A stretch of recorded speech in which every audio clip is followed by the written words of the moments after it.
But your first really big work was the game.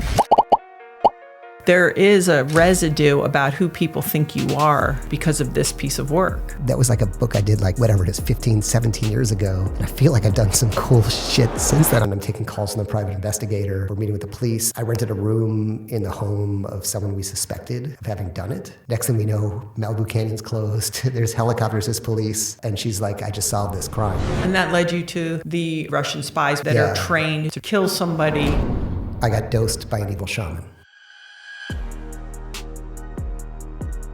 I just love learning about how the world works by experiencing it. So what did I learn and what was the big takeaway from the game? To me, it would like open up the door to self-improvement. I thought, I'm like this and I'm the guy who's always like this. And then I realized, oh no, I can change. Be able as a super shy, introverted, uncomfortable person to go anywhere and start a conversation with anyone. If someone is in a place of feeling less than, not good enough, awkward, shy, what would be a really powerful first productive step? I think when it comes to sex, money. People have a lot of baggage and issues around these two things. I think that people think men are the only ones that have this crisis. I had this crisis. I remember clear as day at 30 being like, oh, is this what it is? The Game is one of the best-selling books of all time. Neil Strauss's journey into the underworld of pickup artists was as transformative for our society as it was controversial. The concept of peacocking, negging, and so many other often toxic dating tactics were explored and highlighted within the book. Since the publication of that book, Neil has struggled with the book's legacy. Through a journey of self-reflection, he's come to new realizations about his blockbuster work and its impact on society. Believe me, I used to co-host a podcast with Neil, so there is a lot to it. And I wanted to have him on to talk about the book, its legacy, and how we can come to terms with actions and decisions in the past that we either regret or we've learned from or even question. It's a really interesting conversation that goes in a lot of directions and I never would have imagined. So make sure you stay through to the end as we discuss his work, not only in the past, but now in assisting with solving crimes, Russian assassins, and so much more. Welcome to the Gabby Reece Show. Let's go.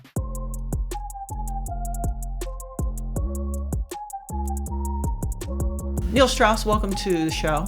Thank you. Why haven't you done plant medicine? I'll tell you why I haven't. Okay, I'll tell you why I haven't done plant medicine. And the reason is because I got dosed by an evil shaman. This is true. This is true. Why is somebody laughing? I've seen this movie. No, this is true. This is traumatic and you're laughing at my I thought you were writing. It's a joke. No. Listen, he's a stand-up now. It's like an evil shaman. It's really true. That's like saying like a killer puppy. Right. And yes. So and some puppies are probably killers. Yeah, some right. Shamans are evil, right? Only you would meet the evil shaman. But a shaman is a puppy's biologically a puppy. A shaman's maybe self-proclaimed as a shaman, right? Okay. So it's being killed by a self-proclaimed puppy. So this is what happened. Okay. And I think basically I had a group, the society, a group of guys that got together to bring them on a self-improvement journey. And I thought I'd do a spirituality intensive for them. And I thought, I'm going to get a bunch of type A guys, take them to Sedona, and really kind of connect them with the oneness. And so someone said, I know this great guy, he's a shaman, he can come teach. And I said, well, let me check him out first. So he came over to my house. At the time at my house was myself. I was married at the time, so Ingrid, and an employee of mine. He came over, he said, can I give him ayahuasca? I'm like, no, it's a business. Some people are sober. Let's just try to give him a spiritual experience naturally. He said, okay, but maybe like some tea, like some chamomile tea. I said, great. Chamomile tea for a psychedelic Or he said, let's not do a oneness? psychedelic. I'll talk to them and I'll lecture them and I'll take them there and just like maybe a nice calming tea. Oh. But this is where I should have had my... so basically, he gave us the tea. Next thing I know, I'm outside with Ingrid saying, Ingrid, I'm tripping my balls off. And she's like, no, you're not. Calm down. You're just being paranoid. I come back inside. I listen to him. He's drawing mandalas, like in circles, talking. With total the friend? The friend? Just the shaman guy. Oh, the shaman was? Yeah, Okay. talking complete nonsense. Even if we were sober, it was complete nonsense. I can't find Ingrid. I look to find Ingrid. She's lying face down on the bed, going, I can't move. I find my employee, who's never even smoked weed before. He's in the kitchen, just staring at the back of his hands and the front of his hands, just standing still, staring at both sides of his hands over and over. Then I'm making laps around I don't know what he gave us. I'm making laps around the kitchen counter, the kitchen island, just drinking a glass of water every 5 laps. I don't even know where all the water's going. So So eventually, my employee asks if he can drive home. The shaman, who is evil, we've established, says yes. So this guy, he drives himself home somehow through the canyons in Malibu, gets in the shower, thinks he's melting, never been high before, so dangerous. Then the shaman leaves, and I'm just like alone, tripping. How long did this last? And then the crazy thing, this lasted maybe like 6 or 7 hours. It was horrible. And was Ingrid just flat out on the bed? She was able to move after a while. And did your employee quit? The employee was fine, but when I didn't hire the guy for the intensive, he sent us a bill for the session. No. I swear to God. I'm going to say, I guess I shouldn't say his name. But why not? Oh, yeah, you don't want to get a legal trip. But I did say his name to a mutual friend of ours. Okay.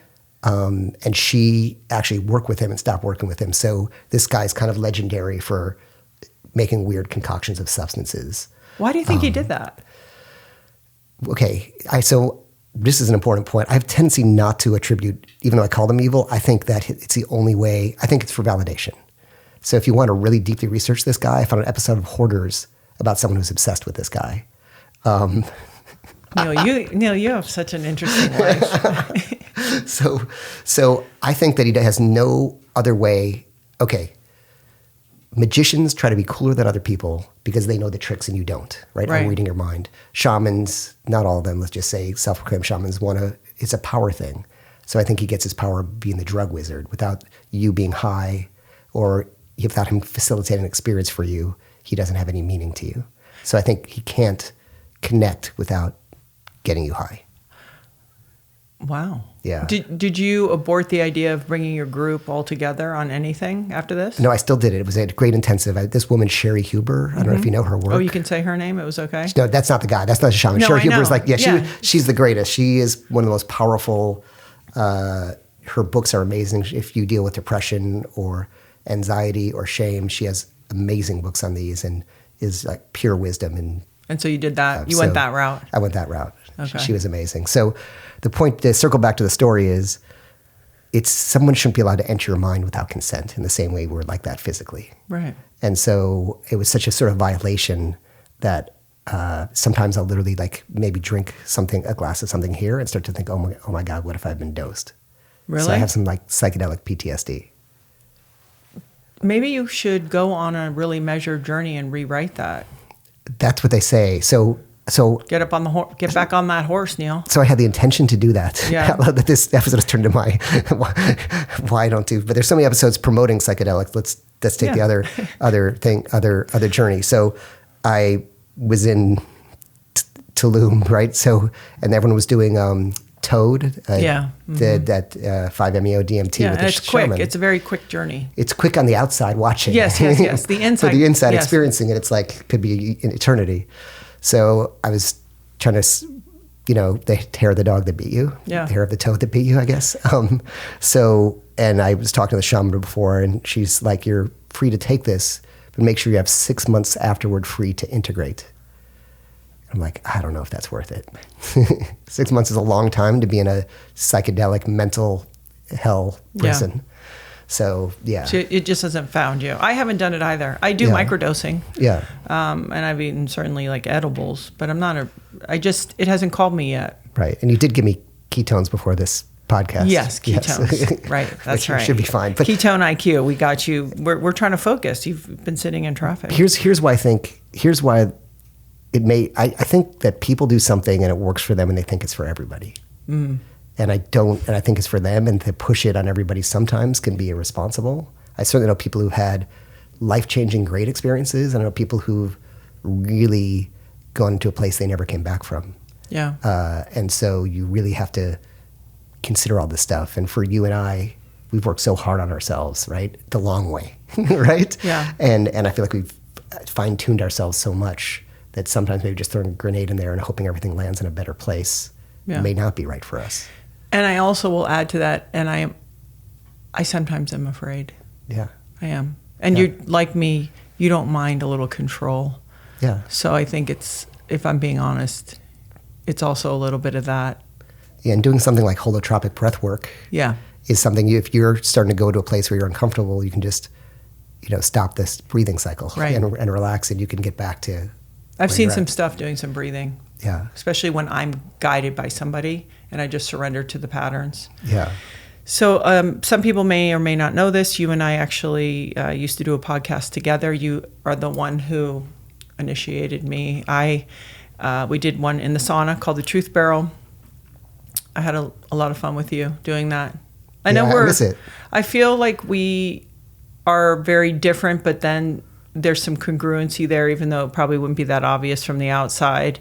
But you've moved on. You have some really successful podcasts, which I'm really excited for you, because I know to the level at which you work on everything.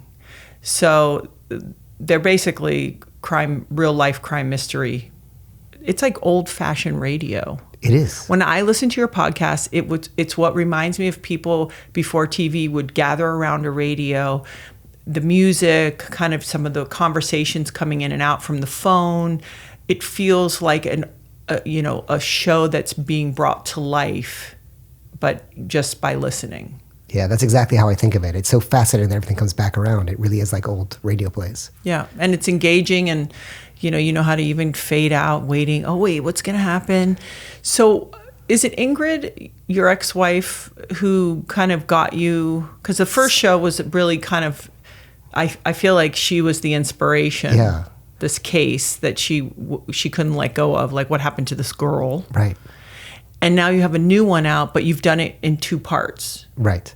So yeah, so what Gabby's talking about is basically, I think most things in life happen by accident. I think people look at other people's successes and think they just planned it, but I think the people we know who are successful just follow their curiosity and follow their excitement, right? Yeah. You're smiling because you know it's true. Mm-hmm. Yeah. So basically what happened was, first of all, we did this, Gabby and I had this amazing podcast called The Truth Barrel, which was in the sauna, and together between both of us with our super strong, curiosity, and like we'd really just get people in there just in their swimsuits, so they're very vulnerable. Yeah, we're all naked. They're overheating, and we would really, really go deep with people. I really it was really special. Yeah. Yeah, and I think that started both of our podcast journeys, and then mine took a turn because my wife at the time, Ingrid. We just had a child. She was going through postpartum. The marriage was kind of falling apart. It was a tough time. And unbeknownst to me, she'd read in the news or read just a small article about someone who went missing in Malibu out here. And she felt like it was just a small item. She went to the Facebook page. No one was doing anything about it. So she thought, well, I'm going to go do something about it. And so unbeknownst to me, she was taking our little 1.5-year-old child, strapping him on her in a little baby carrier, and looking through, because she disappeared at the top of Malibu Canyon, and her car was found at the bottom of Malibu Canyon on PCH, not far from here. So she was going on these hikes searching for this missing person. And then one day, she finds this sneaker that matches this sneaker of our ex-boyfriend, contacts the Facebook page. Next thing we know, Malibu Canyon's closed. There's helicopters, there's police. And she's like, I just solved this crime. I'm what's going on? And it turned out not to have solved it, but we became fascinated by how can we help this happen in our community. Nobody's doing anything. Like, how do we feel if that was our daughter? So, and also I thought I could repair the marriage by doing this project or doing this community service together. So Ingrid and I, and do you know Mike Einziger at all from Incubus? Yeah, I remember that you got him involved. Yeah, because she had gone to Starbucks, ran into Mike after this happened. He was like, sorry, it took me so long. I was trapped because Malibu Canyon was closed. And she goes, that's because I just solved a missing persons case. And next thing I know, he's calling the family the missing person, and we're all meeting with them. Mm-hmm. And I thought, okay, if I make this maybe an article for Rolling Stone, then I can repair the marriage. And of course, knowing what you know about my personality is I got so obsessed with the case that it almost destroyed the marriage, that it did destroy the marriage. It just finished it off. Yeah, it finished it off because we're maybe at dinner on date night and I'm taking calls from the private investigator. Right. We're meeting with the police. I think I rented a room in the home of someone we suspected of having done it because I wanted to preserve sort of what we thought was the evidence. And I think that might have made her feel a little unsafe. Yeah. And that led you to the Russian spy, I won't say prostitute, But it's like these gorgeous women that Yeah. are trained to be Russian spies with different levels of capability, whether it's to drop something off, get information, kill somebody. Right. I mean, this is... Serious. So to close the loop on the missing persons thing, what I did learn... It didn't get solved, though. It did get, So one case got fully solved, and the other one, let's just say, is still... You can listen and decide. Yeah. This podcast is brought to you by Maui Nui Venison. Our family have been customers for about 4 or 5 years. I got turned on to it, not only living in Hawaii, but actually a friend of ours sent us a box, and it just showed up at the house. And right away, I was like, oh, this is an interesting brand. For starters, me personally, I'm always looking for high quality protein nutritionally, but also one that I feel good about. And this brand really checks all of the boxes. So researchers at Utah State have shown that this meat is some of the most nutrient dense red meat that's available to us. So protein per calorie, it's something like 53% more than grass-fed beef. And also something really, really important. It is 100% stress-free and wild harvested. So if you'd like to secure your access, I know we get our monthly box, to the best meat on the planet that's also very delicious. I don't find it gamey at all. And you can help build the resilient food and ecosystems on Maui. You can head to mauinuivenison.com/Gabby and go ahead and get a membership right now. So if you use the code Gabby, Gabby, you'll get 20% off your first purchase. That's mauinuivenison.com/Gabby, mauinuivenison.com/Gabby. Enjoy. It's worth listening. It's interesting. It's pretty. And what we learned, I learned a few things about how police works. And at least in my experience of the people trying to solve these cases, in my experience, I bet there were really good people trying to do their best, but dealing with a very small staff, right? And so if it's a full-time job for me and Ingrid, Mike, and Anne-Marie to solve one case, they have a giant caseload of missing people, thousands a year, on top of doing all robberies maybe, and maybe all homicides too. And literally they just can't put their resources into something where it falls in that gray area. And also the objectives of police. I'm like a learner, right? So you learn by doing. And what I learned is that the police they're not trying to get, say, justice or fairness or find out who did it. They're trying to close a case. Right. So you have to study what are people's incentives in every situation, know what someone's incentive is, so you know how to work with them. And their incentive is to get evidence to close a case, because they arrest someone and don't close the case, that looks bad on them. Yeah. But as a parent, as a family whose child went missing, your incentive is, where's my child? Yeah. And what happened and who's responsible. You're not justice, you worry, as one of the moms said, of one of the mothers of one of the missing people, we've done a number of cases now, said, like, justice can come later. I just want to find my daughter. I want to find out what happened to her. Yeah. I want to add to that really quick. It reminds me of something. If you have a child and you're going through something that's very difficult, it usually would be around a teenager. Yeah. Somebody told me one time about, we went through something with one of my daughters, and I was there's a part of me that was like, I was trying to get to understand if there was a transgressor, if there was some stuff that went down. And the therapist basically said, don't get kind of caught up in the details. Focus on them being okay. Right. And that's hard to do, right? Because one thing you feel like you can control and one thing you can't. So I just want to remind people, if you are going through something, sometimes we're trying to get everything straight and let me understand it and let's backtrack and let me get the exacts and what time was that and what day was that. And it's actually like, no, let me focus on you. Like you said, like the mom saying, I just want my daughter. Really putting that energy into, how do I support this person? Yeah. And it's very hard to do. Yeah. And it's really so important. Yeah. And you know what you learn is when you do it that way and they begin to be okay and thrive, the details really mean a lot less to you. Yeah. Yeah, I think we make it about us instead of about them. This is what I need to feel. So I just want to, I don't know why that really provoked me. Yeah. To remind myself of that. Yeah, I think it's a really good point. And the other thing I learned, again, this might reach one person listening, when the police come and you want to give them all your information, your computers, your phones, your child's phones, whatever may happen, you will most likely never see that stuff again. So before you if it's possible, just hesitate for a moment and just copy and make backups of everything, because later comes 6 months and the police have done nothing and they won't talk to you, and you're like, you have all the data and you're not speaking to me. Yeah. You're going to want that data. So always like conduct a parallel investigation. Again, this is not what the podcast is about, or the listeners. No, but it's good. Listen, you never know. Yeah, but I think it's what's interesting, and maybe why I became a journalist in the first place, was like, I just love learning about how the world works by experiencing it, not by reading about it on Twitter or in the news or even other people talking about it. By like, you just learn by doing. Yeah.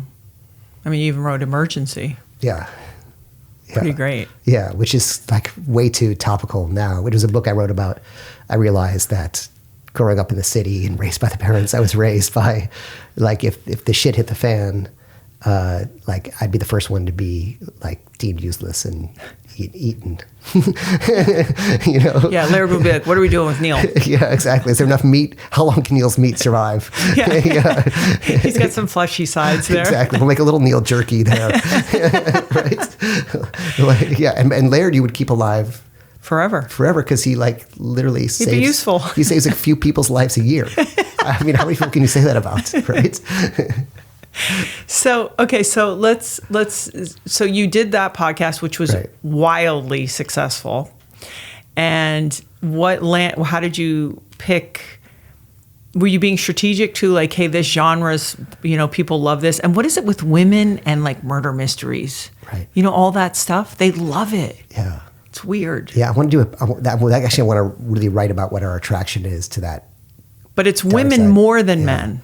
I think it's the same reason. I think it's about understanding and knowing what's out there. If there's some way of informing yourself of what's there, what to be aware of.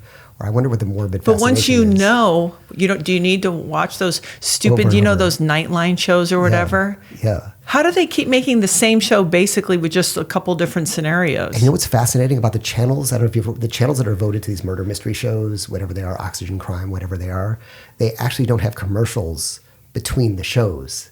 They do the commercials in the middle, and when one show ends, the next one just starts.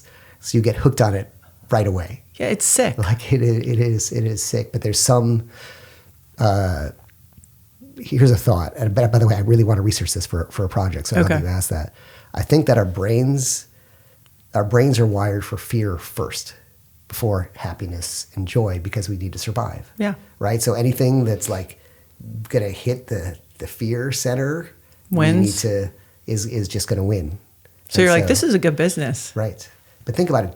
Do watching those, and again, as someone who's, I guess, created them, even though you think the goal of those was not to create like fear porn, obviously. No. The goal was to, if you crowdsource an investigation, for example, in the first season, someone called and said, hey, I know who did it.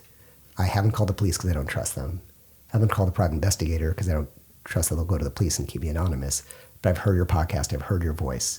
I trust you. And literally somebody had confessed to them the whole thing. We went to research it. It turned out to be true. So I do the podcast to sort of crowdsource an investigation. Yeah. But that said, it is true. Like, is watching these stories about people killing their loved, intimate partners, supposedly loved intimate partners, is that making you happier? Is that making you healthier? Is that, improving your life somehow, your quality of life? And it probably isn't. No, unless it has a purpose like you're saying. Yeah. I think it makes you feel better about your life. Well, like I'm doing it good. My husband hasn't hacked me up. And I think it is indulgent. It's almost like when we indulge in our ego, like with anger or other things. Right. I think it's some kind of weird indulgence. And I think it's driven, like you said, by our biology. I think biology could care less if you feel happy or peaceful. Right. It's like, I'm here to keep you alive and I'm here for you to procreate. Biology. That's what it's driving. The rest is child's play. That's it. I need to know what's out there. I need to know what's out there just in case. Yeah, it's chocolate chip cookies. It's like, that's it. you have to control yourself. Yeah. Like you have to go, okay, Right. I think. Right. Because like the sweetness is supposed to let us know that this food is healthy to eat. Yes. Right. And then all of a sudden we go overdrive on the sweetness. And the same thing with let's be aware of the threats in our environment to let's watch like 8 hours of these murder shows. Yeah. Like, I mean, if you're planning a trip to Brazil, have some strategy. Like, I'm going to take all my, I used to, when I used to play there, I'd never bring my jewelry. You would just bring everything really basic. Where are you walking? Where are you going? What are you doing? I was there last January, even walking on the street. I don't sit there and look at my phone. Right. I look where I'm going. Yeah. So I think that is more for me, the way to utilize those thoughts about what am I dealing with? Right. So the Russian spies. Back to the spy, yeah. So you must have loved that. Were you attracted to that woman? I was wondering if she tried to manipulate you as well. I'm like, I feel that. I mean, she basically said she tried to manipulate me, but not like. I mean, I'm pretty good about drawing. I'm very when I do a book, like I did a book with Jenna Jameson, the porn star at the height of her career. But I'm like, once I'm working with someone, the boundaries just. But Jenna Jameson for me is more honest. Right. The Russian girls, was that kind of Atomic Blonde, sort of the idea, a little bit almost? Yeah. I mean, sexy, but. So here's the story. So basically, a friend of mine whose dad I like helped him with his book. His dad was from like a mafia family, and his dad worked with Al Capone, or his dad was like in the Al Capone kind of world in the Midwest. And the son said, "Hey, I have a story for you. You wrote the game. I think I met your female equivalent. So you wrote this book on these pickup artists. Here's the female equivalent. But she learned all these pickup strategies not to sleep with people, but to get their secrets or to kill them." And when you first heard it, you're like, "Oh yeah." No, when I first heard it, I'm always start with like credit. I believe everything right away. Like, I give everyone the benefit of the doubt, and then I can research it later. Because if you shut it down, you don't go anywhere. If you're just wide open to it, then you can go somewhere. You hit a dead end, you back out, right? But you're closing the door right away if you just doubt right away. And I mean, think about it. All the biggest transformations I've had, just in my personal life, are the things that I initially mentally rejected, right? The thing that you think is a no is the one that's going to open up the gate to the biggest transformation. Right? The stuff you already agree with, you already agree with it. So anyway, so when I hear something that like confounds my mind, even like the conversation with Laird earlier about all this stuff, like I'm like, I want to know more. So supposedly was trained by the FSB, the modern equivalent of the KGB, as a seducer, like a seducing spy. Yeah, I'm not going to give much away. I think people, if they want to listen to it, but I will say the one thing that was great is like someone out there having a cigarette, and somehow the guy's offering her a light, and he thinks he's chosen to go up to her, right. But she really put him in that situation right from the beginning. Things like that I thought were so interesting. Yeah, when it comes down to it, like I think my fascination is like human psychology. So the psychology of the agent is, let's say you're out, right? And this beautiful woman starts hitting on you, you might say, like, what's your agenda, right? But you're out. So that's why they never go hit on the guy. They like get the guy to approach. The first step is to get the guy to approach them. So it seems natural. But you're out, you see this beautiful woman, you work up your courage, you talk to your friends, you're like, okay, all right, I'm going to go for it. Then you talk to her and she's receptive. And you're like, oh my God, I did it. Like, she's interested in me. Right? So, and then she's going to slit your throat. Yeah. So it's all about psychology. And there's something she talked about, a technique called circles of hell. And circles of hell is where you just, once a guy's starting to get sprung on you, it's like if he behaves well, you give him a reward. If he doesn't behave well, the behavior you want, you start to get cold and punish him. So you sort of create this, what we're talking about with sugar and this fear stuff, you create this validation dependence that he has on you. You're the rewarding, punishing, inconsistent mom figure in their lives.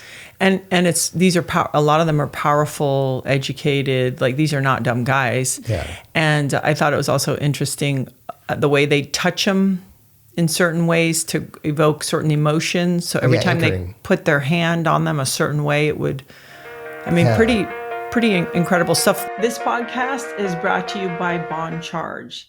So I have been using my Bond Charge red light face mask for about 10 minutes each day. I have been so curious about red light therapy, and this is not just any face mask. I mean, the Bond Charge red light face mask, it really does work. It penetrates deep into my skin, boosts collagen production, reduces inflammation, and just eases those signs of aging. I've also even loaned it out to my daughters. Sometimes I have to go in their room and take it back because they use it for things like irritated skin or acne.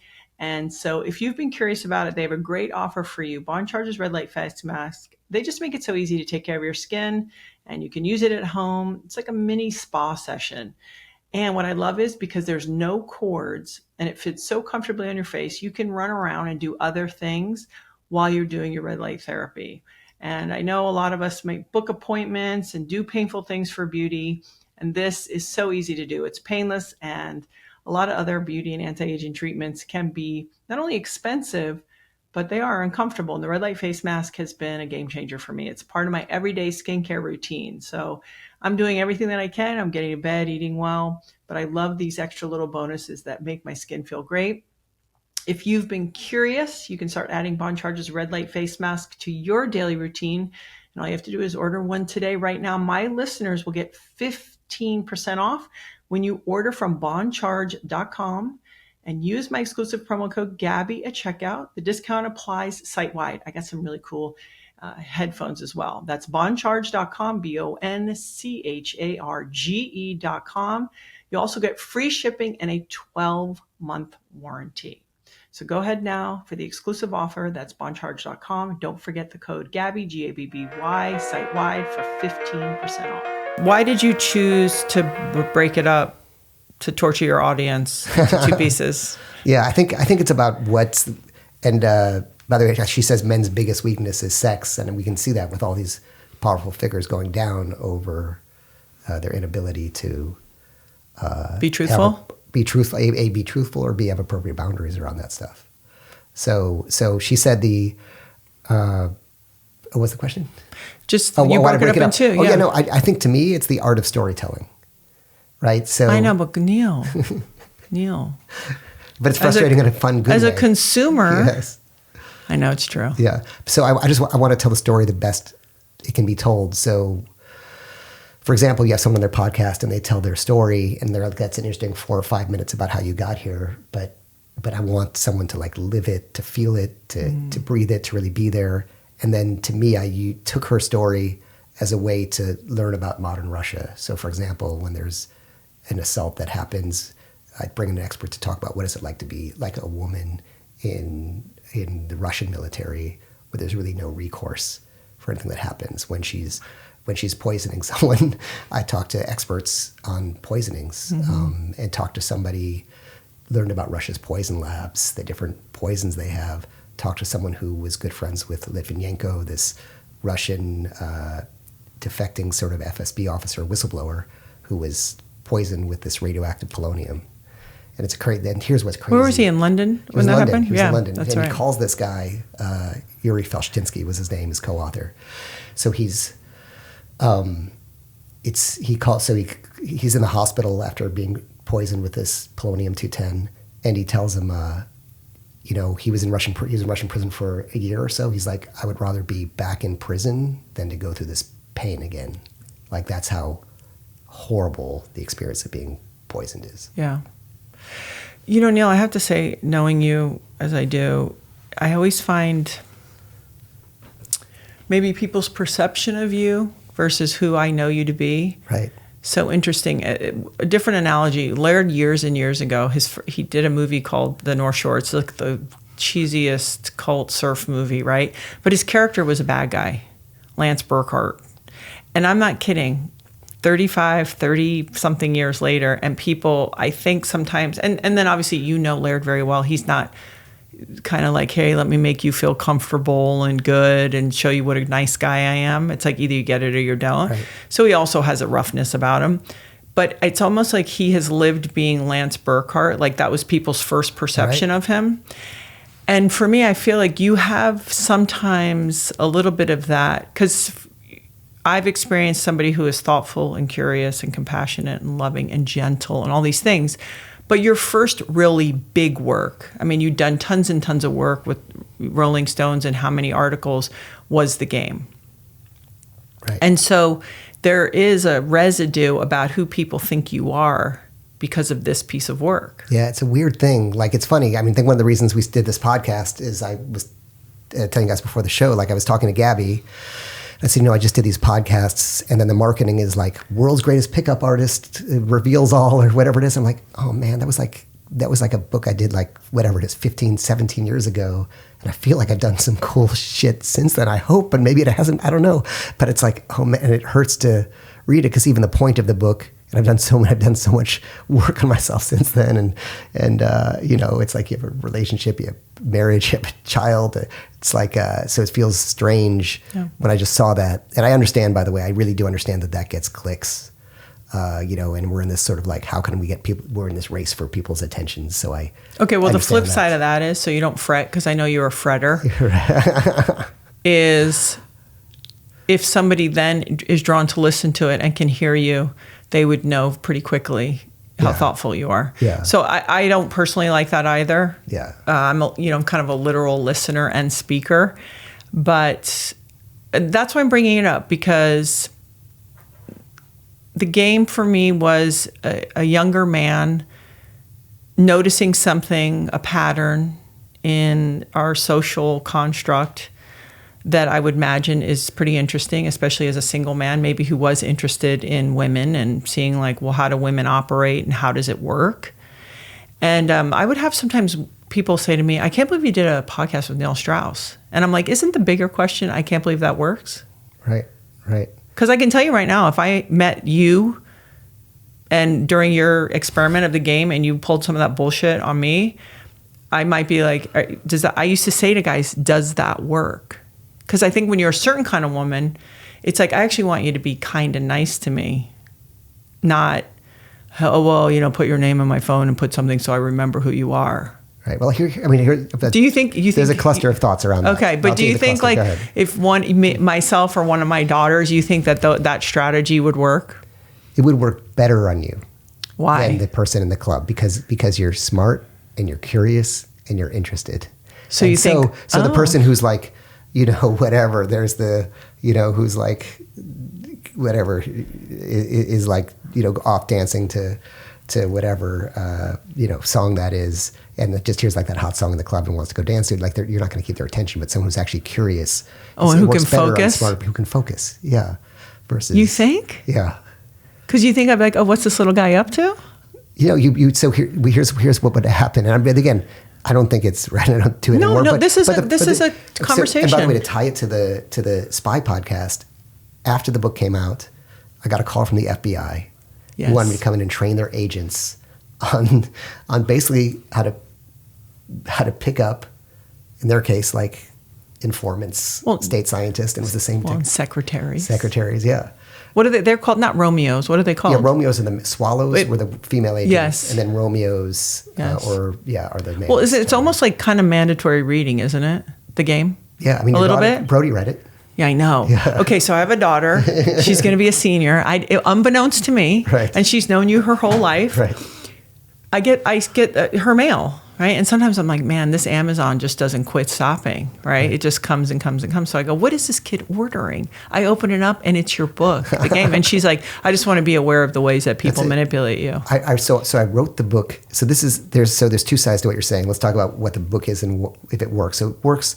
It's really smart about human nature, which is just to like walk through a couple things quickly, which is like going back in time. But say you two are hanging out. First of all, it doesn't matter. I'm more likely to approach a man and a woman hanging out than two women hanging out because they get approached less, right? So right away, your guard's already down because you're not with so I'd approach and I'd just say, oh, just quick question. I can only hang out for a second because my friends are waiting for me over there, but we were just having this discussion. So what you do so it's all micro, it's the whole game is really about buying yourself 15 minutes with someone who's a stranger to show them your personality. You're not doing the game with the real personality or a fake personality.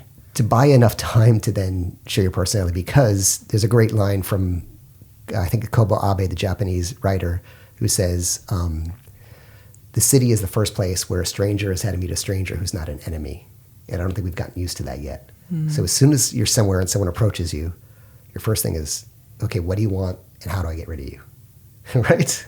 Yeah. So a lot of it, so two things about it, and again, I can talk about the negative things as well, there's both things, but a lot of it is how do I get over the hump of meeting a stranger? And secondly, I only realized this recently, as I kind of reflected on it from a sort of more modern, current mindset, most of the game were not like these assholes and douchebags or whatever you would call them. I didn't. Not these kind of asshole and narcissists, because those guys would never read a book getting help. They always think Right. they're so great.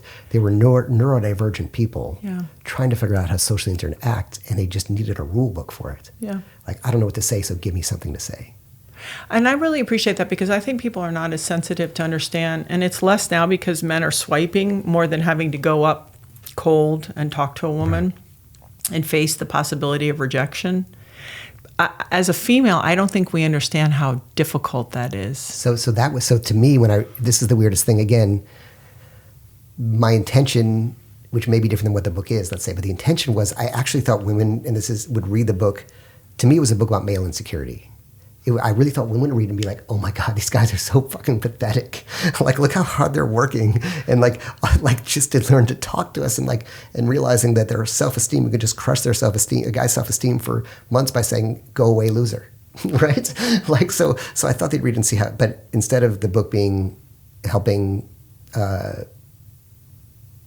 even things or help people have empathy for, it became another reason to fear men. And because it's a better cultural story. And again, maybe it's true. Well, I don't know. That's a different form of clickbait. Yeah. That's the thing. Yeah. And so it's funny. The last thing is that the game itself wasn't really an advocacy. It was just the journey through it. Yeah. And it begins with the greatest pickup artist in the world trying to kill himself. So it's not like this is going to go well for you and it ends like with this Lord of the Flies thing of all these fake alpha males in a house, like just going to war with each other. It's not even about women anymore. It's about it's like really pathetic. Yeah. So the mistake was maybe it was nuanced, right? Did you say that the mistake was that it's nuanced? Maybe it was nuanced. Yeah. God forbid. Because we live in a culture where you got to like just hammer it down. Yeah. I always say that I know, because I'm a female and even having daughters and having girlfriends, I know what is hard about being a woman, or just the challenges of being a woman. Never mind hard. I think I've learned to package things where it's all connected. Right. So it's actually not that it's hard, it's the other part of. Yeah. Like I know what's kind of glorious, and then you go and then there's the stuff that's the other side of it. But I can say that I don't know why we don't have conversations around what men have to go through. Yeah. It's and people go, oh, well, boo-hoo, but it's like, yeah, no. In certain ways, the feelings are in certain ways more sensitive. The ego is more delicate. The ability to manipulate truly is less, I think. Yeah, and or in addition, a way of looking at it too is everybody is going through something, and we can be empathic to that. Right. And in the same way, I'm really empathic to the person who despises the game and thinks it's the most evil thing in the world. Because imagine that you're, as sadly, probably a large amount of people have, you're in a relationship with a guy who is super controlling, who isolates you from your friends and family because they're a threat, who eventually has you leave your job, because they want total control. Then you're completely dependent, and they start treating you like shit, humiliating you because they're insecure, narcissist, borderline, whatever they have going on. Yeah. And you're just wrecked from this relationship. And then there's some book out there teaching guys how to fucking manipulate. You're like, that is Satan. I mean, I get it. I guess for me, I think it's about personal accountability. And so at some point, we have to learn to stand up for ourselves and sort of understand, like, oh, wait a second, now you're infringing and going too far. I believe, obviously, in compromise. I'm in a long relationship. It doesn't happen without compromise, but not, so I think it's both sides. And the only reason I even bring it up is because I see who you are as so different from that. Right. And I think because, like you said, there has been, like, The Truth, there is the Rick Rubin book. I mean, there is a lot of good work. In addition to something that got you a lot of attention, what is the universal truth that still stands, that when you wrote the book, it showed up for you, that still stands today in the game? What is it that's real, that's true?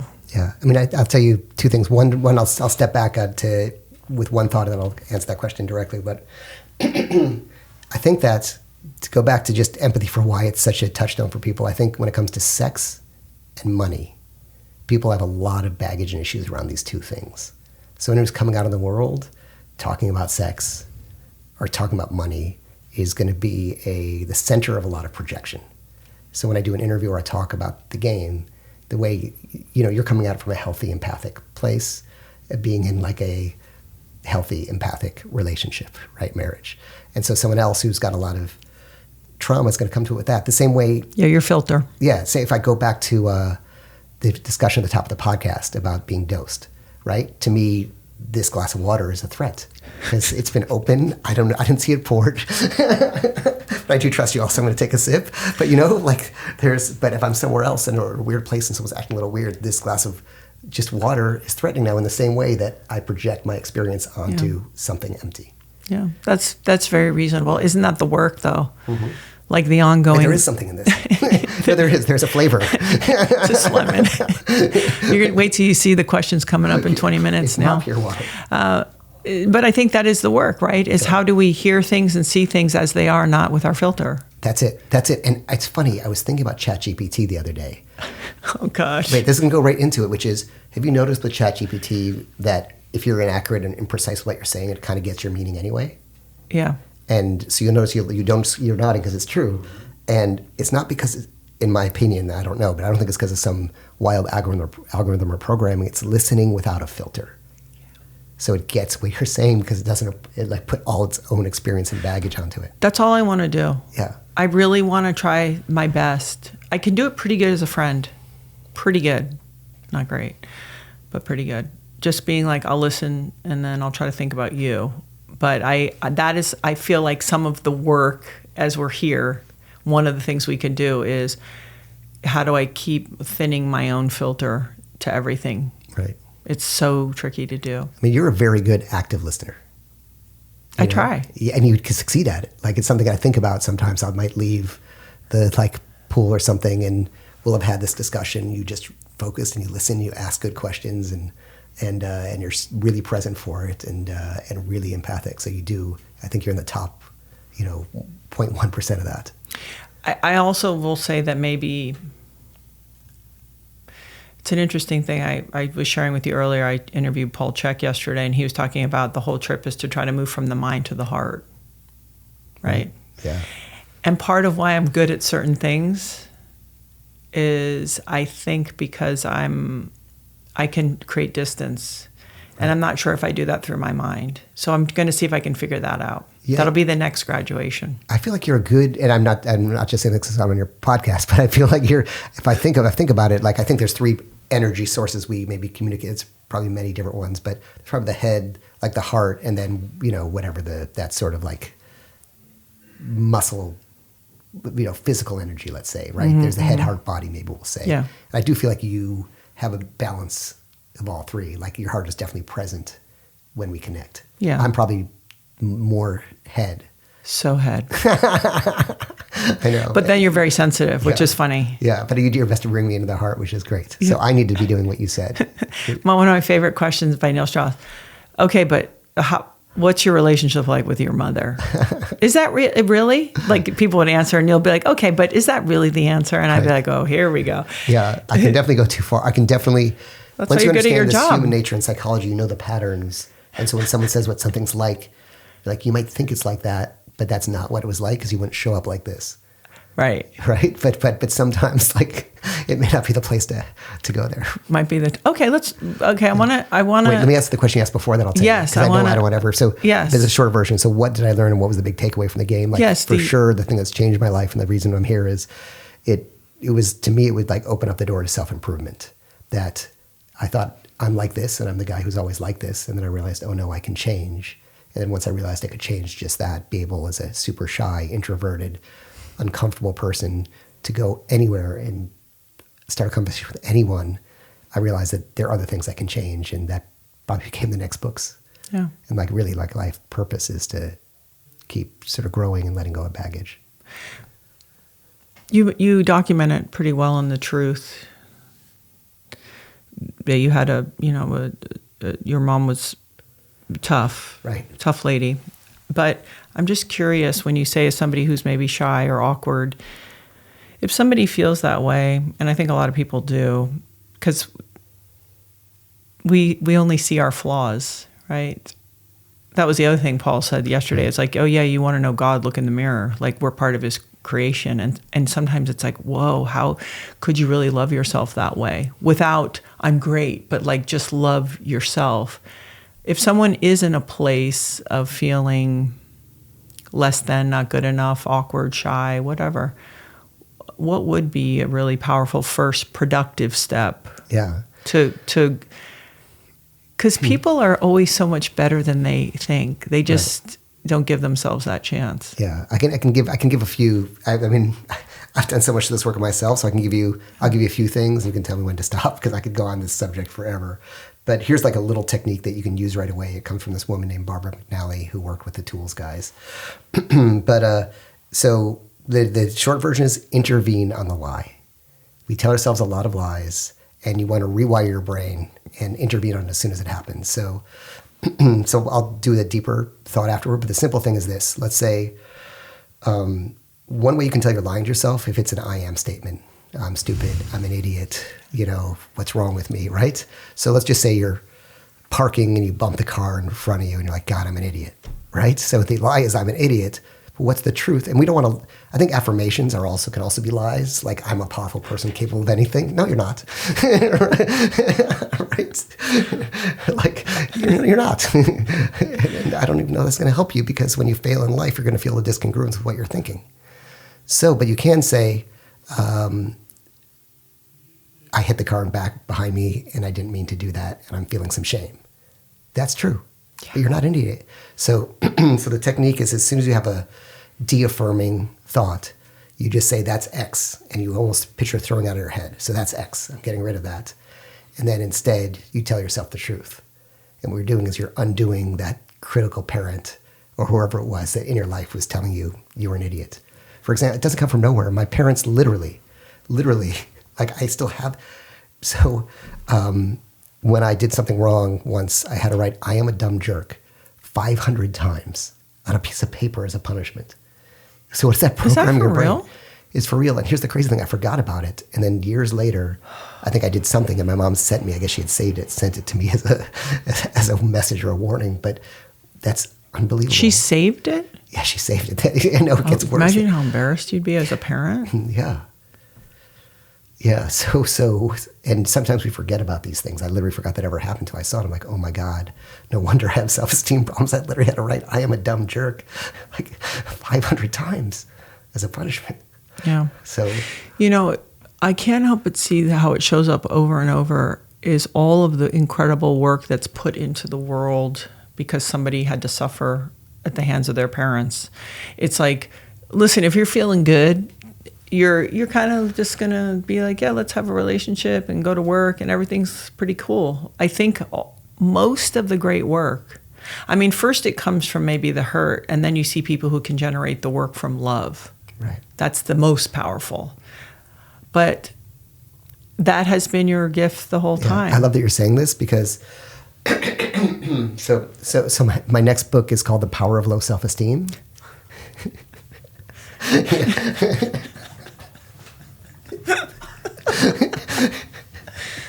It's so on brand. but it really is because it's like not thinking we're enough that drives us to want to be better, that drives us to do great things. And if you study the greatest figures in the world, like they suffer from low self-esteem, the people who change the world. Like I think Darwin's father told him he was shit, he never amount to anything. Abraham Lincoln, who we can say is one of the, seminal figures in our culture and people think is the greatest, president and leader. Like he suffered from such self-hatred and depression. His friends wouldn't let him carry a penknife in his pocket in case he stabbed him, killed himself. Once wrote, my misery is so great it could just cover the world and take everybody's sadness and it wouldn't equal mine. And we put these people on pedestals and we try to be like them thinking they're perfect. Martin Luther King told his congregation, sometimes dreams don't come true. So, sometimes we can just see people who've changed the world as I need to be perfect to get there, and we can accept our own imperfections and let them drive us to do great things. Yeah. And love that imperfect part of ourselves. And love it, yeah. Because it's sort of also part of the magic. Yeah, and accept it in others. Yeah. Well, what do you think is harder? That's a good question. So to accept our own imperfections, to accept it in others. You know, it's kind of like Byron Katie's The Work, right? Like in the sense where you flip the reversal. Yeah, like he should do this. He shouldn't do this. I should do this. He shouldn't do this. I can say that through time, I because again, I'm in a long relationship. Right. It's become, both practices have made both easier. Right. I accept what is sort of really dynamic and big about Laird, and also my own kind of intense flaws. I've accepted both of those easier through the practice of both. Yeah, and accepting it doesn't mean you don't want to change it in yourself either. No. So my point, hold on. So going back to the question is, what's easier to do?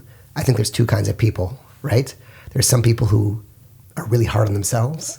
Yeah. There's some people who are really hard on others. Yeah. You know, and it's sort of like a personality type. I mean, both are really unhealthy. Oh, yeah. And I was just thinking that when you said that, it's like I can get more annoyed by his kind of, you know, than some of my stuff. But in the end, I always know that the only person I can control is myself. Right. So for me to put a ton of energy into like what this person's doing, I know it's futile. Yeah. So why don't I just keep the energy towards the stuff I'm in charge of, my reaction, how I do it, all of it. Yeah. It's both. But I'm certainly more annoyed by him than myself. Right. I'm almost perfect by now. Right, exactly. After all this work, of course. I mean, shit, I'm over 50. Let's go. Yeah, no, exactly. At this point, if you're not perfect, I mean, you're you know, done. yeah. It's not happening. Yeah, but I do think it's, you know, I was thinking the other day about people like who, the saddest thing is when people have so much shame and give themselves such a hard time that they think their loved ones would be better off if they're not here. Right, yeah. A lot of people in their notes and things say, "Well, my loved ones be happier when if I'm not here." And of course, just for anyone thinking that it's 100% not true, because knowing loved ones of people like this, the bigger burden is not you being here; the burden is you not being here. Yeah. And people can go into such a deep place of shame. So I think the overall thing is correcting the lies we tell ourselves, the lies that we tell ourselves about ourselves and about other people.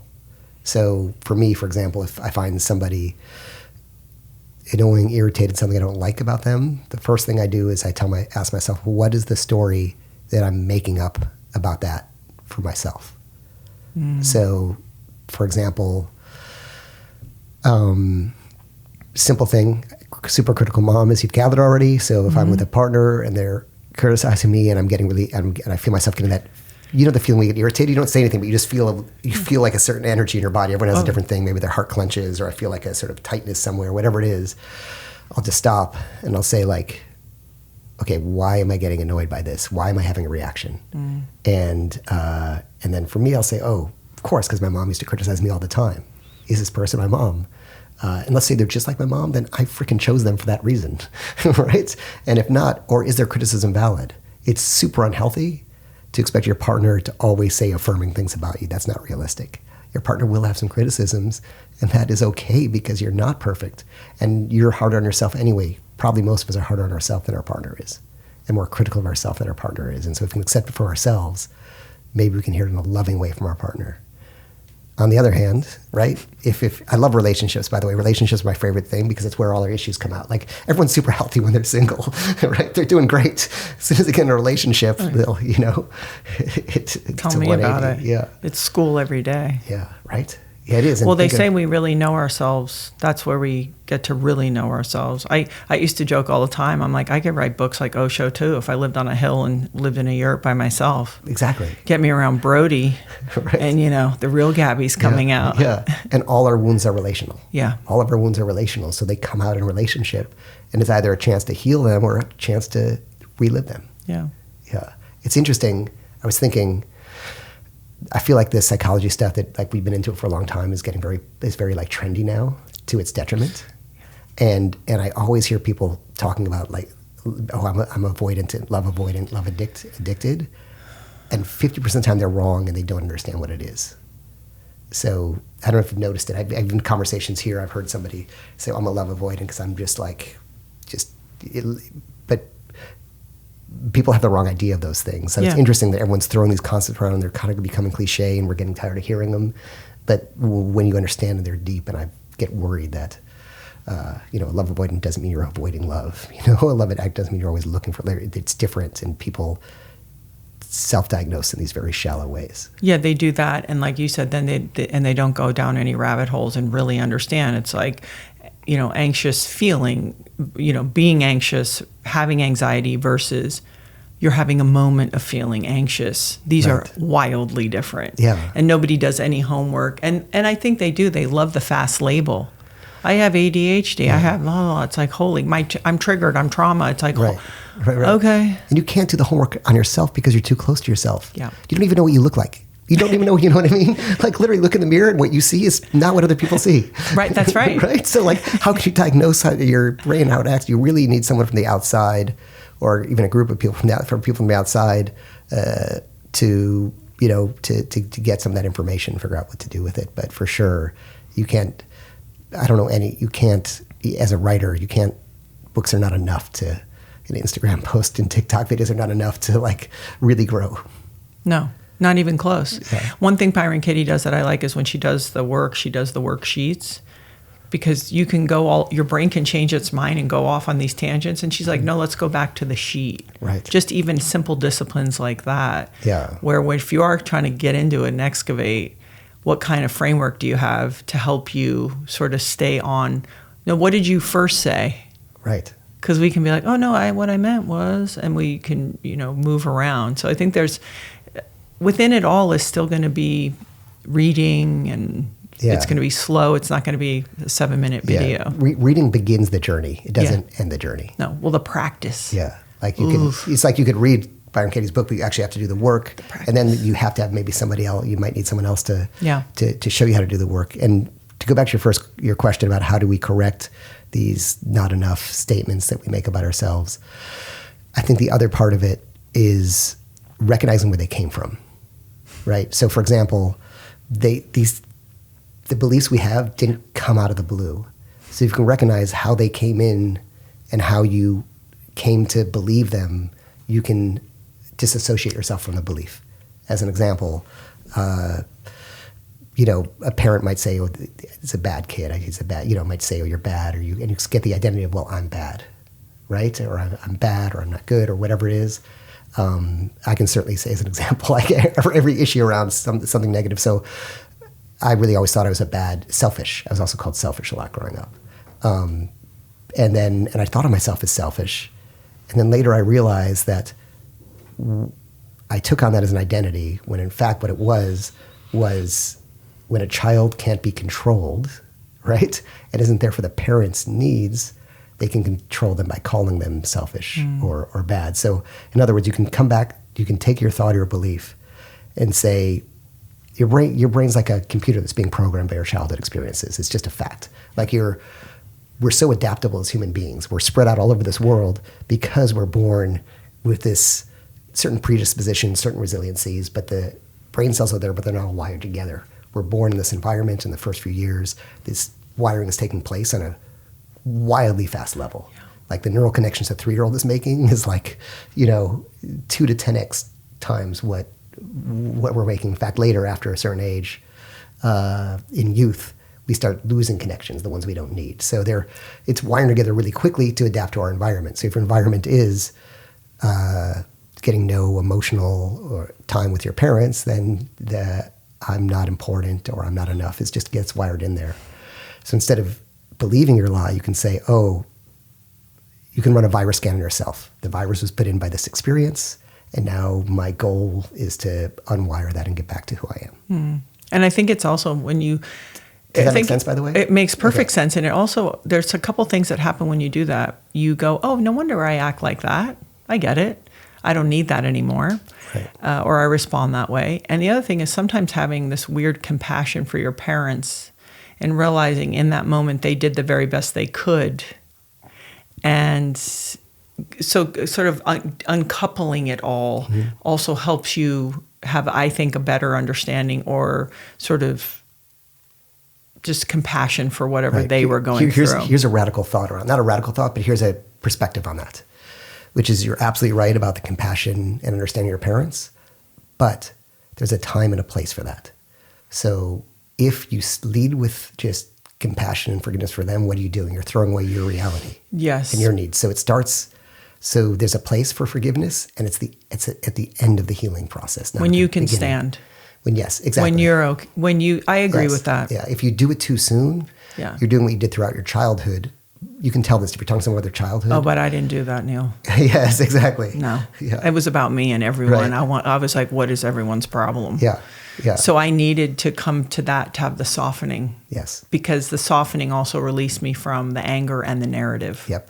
It's an essential part of the process, but it comes You're at right. the end. You're right. See, we're different. I'm a lot meaner than you. You just don't realize it. Right. I always knew that when we were in the truth barrel. I was like, Neil's all nice and, whatever. So you wrote The Truth and why did you write this book? Yeah. I mean, I think the book always comes after the experience in a sense. Mm-hmm. Like it just becomes so interesting. So leading off the game, it really is, well, what... I think in retrospect, I realized the truth was we realized the broken part of me that was attracted to the game in the first place. But more than that, it was just failing in relationships, just relationships not working out, me cheating, the other person cheating, and eventually your former podcast guest and our friend Rick Rubin, we used to paddleboard back when on the almost every morning or every other morning, and he almost like would listen to the problems of my life like it was a song he was producing, right? And he'd give me some notes for improvement, which I would like. I was probably like, which I would not. I literally thought I would just argue with him most of the time, but eventually I realized he was really right. So through his sort of awareness. I kind of went on this journey to, I guess, if I could say it directly, I cheated on Ingrid. Okay. Got caught, really regretted it. Thought, first of all, of course, you only regret cheating once you get caught, which is horrible in the first place. You should regret it as soon as you do it, but it is true, right? It's like, but people compartmentalize really well. Why I wanted to, I loved her, but why would you hurt someone you love? I wanted a future with you. Why'd you jeopardize your future for like sex that wasn't that good anyway? So he's like, maybe you're a sex addict. And I really thought he was just trying to like do some experiment with me or something. And I have hundreds of pages of text of him and I arguing about this back and forth. Like, and he'd be like, maybe you should just see if you can do 3 months without sex. And I was like, he's trying to like neuter me or something. I don't know. I was so resistant. And like, I can sound really self-aware now, but I had so many defense mechanisms up and he was really about to give up, and I'm surprised he had the patience. But eventually went to sex addiction rehab, realized that most of the guys there were just people who cheated on their partners or wives. Only one guy is what I would have thought of as a sex addict. Yeah. But realized there was an intimacy disorder coming from my childhood. And I think half the stuff I'm talking about here came through. We were talking about earlier, the thing I said no to. The thing you say no to 1,000 times, that's the one for you, right? So the thing I said no to 1,000 times with Rick turned out to be the thing that broke my whole life open. And any kind of emotional intelligence I have when we're talking is because of that moment when I was in rehab and they just threw my past in my face and said, this is why you're like how you are. Is it that you couldn't feel the love? And you were scared and distrusting and like, well, if, let's say, for example, if your mom was not trustworthy. Right. I think kids give their parents a pass because we're imperfect. But if overall it feels like we're kind of safe. Right. I think that's a pretty good start. Yeah. And in ways, whether it was intentional or not, your mom wasn't safe. Right. And so how are you going to trust exactly a woman? Exactly. I mean, your mom. Yeah. So was it that? Is it like, hey, listen, at the end, I'm so there. Well, how can I trust anyone? A woman, how can I trust her? Yeah. And I think like to hit one point of what you're saying is it's good to think of the stuff in your past as just variables. You're a combination of these variables. They're not good or bad. Right. They're just what made you you. And like everybody's imperfect, and you have to examine these variables without blame or judgment. Mm-hmm. Just, this is going to help me understand like what it's about. It's not about. It's a map. It's a map. And so 100%, I think it's that literally, in my case, sort of like a depressed narcissist, let's say. Yeah. So everything was kind of about her, was very suffocating, and her needs aren't seen. So as soon as there's love, right? As soon as there's love and somebody starts to get needy, the child in me, let's say, Yeah. or that brain that was wired is like, oh, this is familiar. This is uncomfortable. You're going to lose yourself here. Yeah. Like, let's just. She's going to try to devour you. Space. Yeah, you start to feel literally like I might get hugged in this sort of loving way, and my skin would start to crawl. Like I start to feel like I start to feel like I can't breathe. So, which is wild to think, because this is why people understand the love addict, love avoidance. There's nothing I want more than to be in love. There's nothing I want more than a relationship. There's nothing I want more than to be married. Yet then why is it that when someone's really loving with me, I start to get uncomfortable? Yeah. Well, because you hadn't done that check-in with yourself. Yeah. I get it. Yeah. So it was a few years here's a note for anyone listening. People 100% can change, but they can only change if they do the work. Yeah. Never, some people are going to be angry for me saying this, but I think that'll also save some people. If someone says, hey, I changed, I promise not to do that again, they most likely, very likely, will do it again unless they are really doing the work, because they're still running on the same program. Well, also, Sue, what happens in a case like that too, if something happens and someone screws up, which people do, and they just want to mend everything. Yeah. So I won't do anything different because they're afraid maybe that person won't stick around or they're going to leave. So they say that versus, you know what, obviously I've got some stuff to work on. I'm going to put a plan in action if you'll stick by me, and then put it into practice. Because I think what happens is we get this fear like, oh my God, they're going to leave. I need to reassure them. Yeah. That won't happen again. Or that and how often does it happen?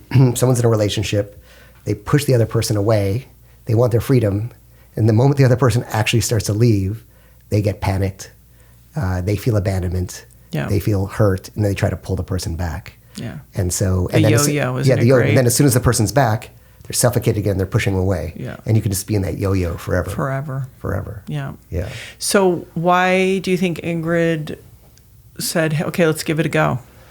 Yeah. What did you do, and what was in her that was, because this is not unique. Yeah. I think what made it work was that I didn't do it to get her back. I did it for me. We had already broken up. And I just did it for me. I'm like, I felt a lot of guilt and shame, and I wanted to be able to have healthy relationships and have a future and have family, and I kind of just did it for me. And so I was willing that if she didn't accept me back, that was okay. That's powerful. Yeah. And I think you have to do it for you, not for someone else. Anything. Getting sober, whatever it is. So true. Yeah. It's hard to do. Yeah. So you have your son, you're married, and the relationship in that form doesn't work out. Right. Because I would almost argue in certain ways you're closer today than you've ever been. Yeah. So why didn't it work out? People are thinking, okay, you have all this information, you have all these tools, both of you are pretty, you're evolved humans, you're healthy.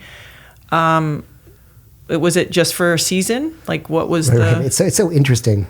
There's so much baggage. I'm thinking as we're talking, like a book about breakups would be interesting, because there's so much stuff about meeting people. And there are a couple things about healing from breakups, but nothing really about really understanding the other side of relationships. So it's funny, because when I broke up with Ingrid, like, let's say the game followers were like, oh, like, we're really like, see this guy, like, can't hold on to somebody. And then the truth followers were like, I thought you found love and cured all your stuff. And so like, I felt like, but I'm fine with what people say. It's just interesting. It's an interesting reflection. But I think, first of all, I think the tragedy is staying in a relationship that doesn't work for anyone. Like, I think we have this idea in how many people stay in relationships because it's a failure if they leave. But what does it mean doesn't work? Yeah. Okay. Yeah. Doesn't work means like each person is not able to be their whole selves in this dynamic. And you've tried everything you possibly can to make it work first. Great. Right? Because listen, if you think you're going to break up, except in case there's emotional or physical abuse, in which case just like 100% get away, get support. You're just out, cut the cord completely. In other cases, you're already in the relationship, so you might as well say, I'm going to give it extra time to just really try everything. So in this case, like, yeah, we did couples therapy, we did everything. So as soon as she dropped out of couples therapy, and there was no more fixing it. I did, but just for perspective, I did text her at one point. I think someone was asking me, like, on a date or something, why I had broken up. I said, here's my take on it, but I'm going to just text her, because people are so one-sided when they tell their story why they broke up, right? So I asked her, what? I just love when it occurs to you, Neil. Yes. So just asked her directly, and I was like, and she said, she's like, I think we got married when I was young, in my like late 20s or what have you, or 20s, and I wanted to really find out who I was. And she's like, did I find out who I was? No, but I think I need it. I think there's a part of her that pushed me in intimacy and that stuff away, just because she felt overwhelmed. Now she has a child and a husband, and I think she felt like trapped and needed freedom. I think that people think men are the only ones that have this crisis. I had this crisis. I only had a stepdaughter, but I remember clear as day at 30 being like, oh, is this what it is? Right. And I left. And I left for other reasons too. But I think it's so interesting. Women kind of get their voice around 30. I mean, if for some reason they grew up with a bunch of brothers, they might have it their whole life. Right. Like, I don't like that. They just know how to have confrontation and roll and just say it, and it's not personal.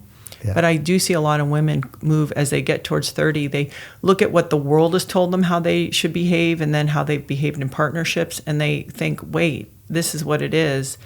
And it is our version, I think, of a midlife if we stand up for it. Otherwise, we retreat, right? Maybe we eat or gain weight or go on like girl martini lunches 3 times a week. Like, who knows all the ways that we do it? Right.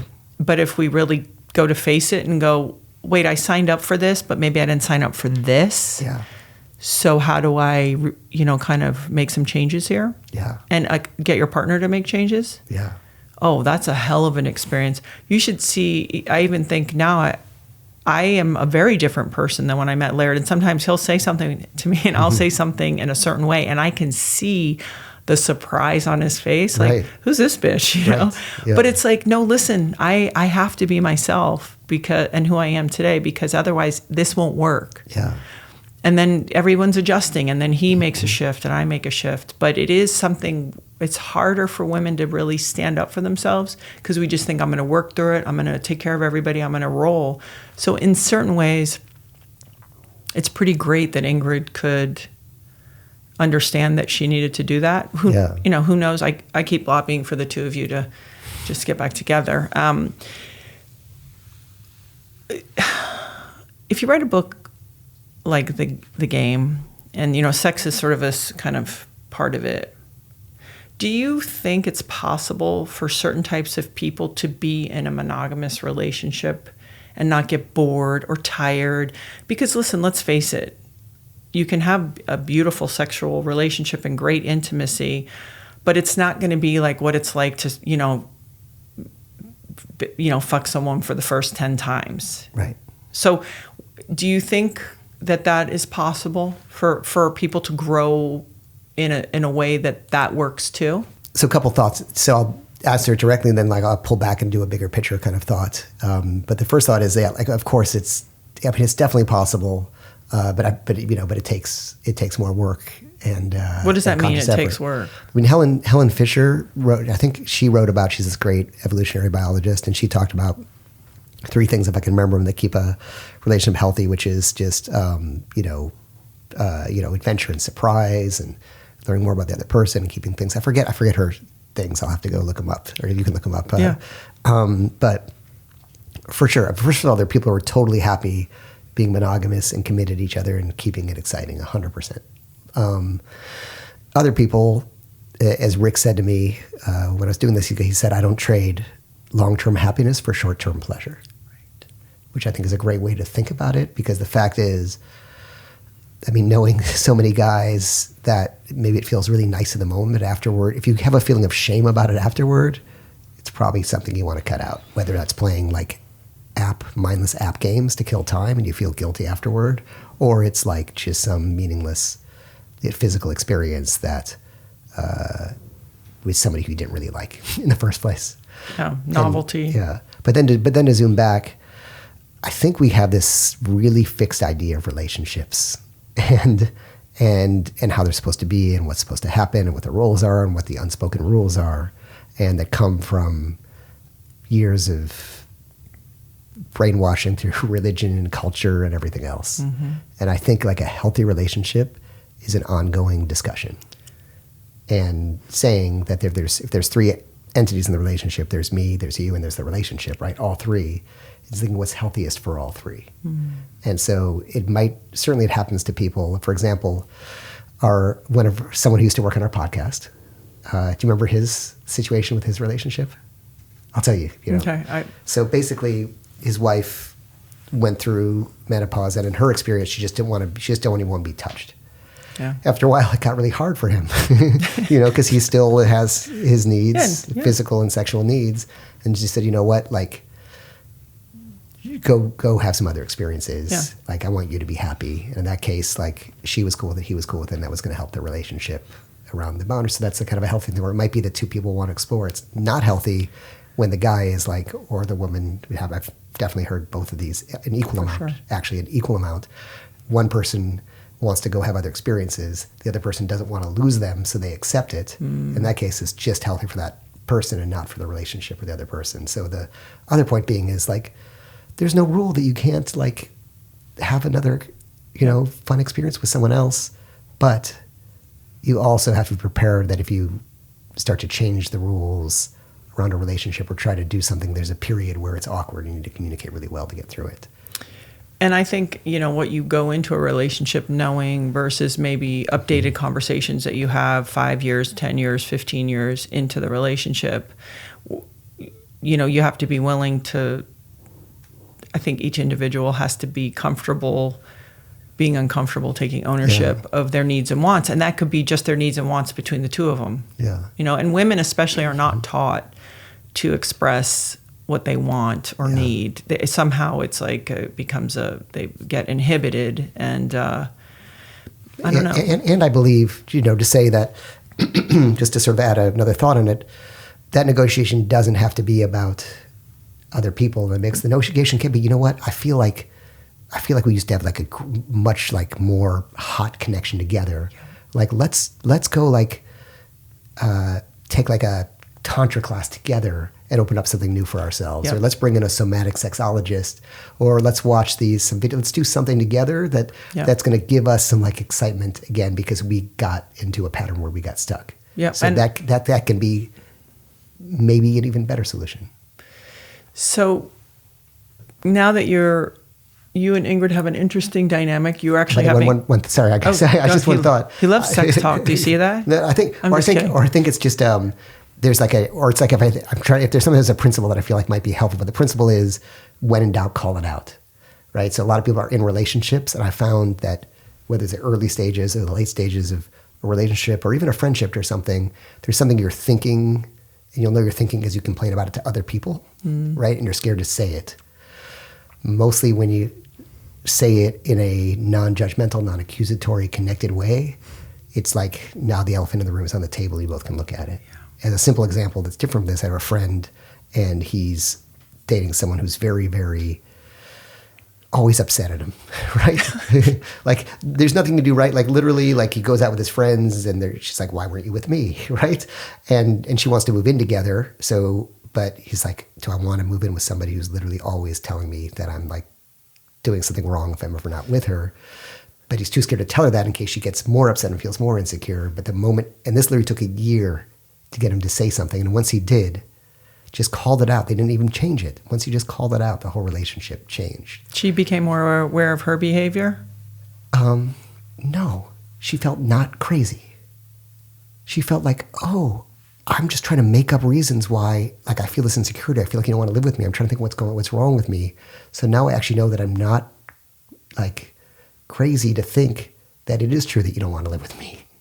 Right. Or that I'm a nag. Yeah, or that I'm a nag. It's like, okay, I'm not. And now I know the reason why, because in the absence of information, we make up stories. Yeah.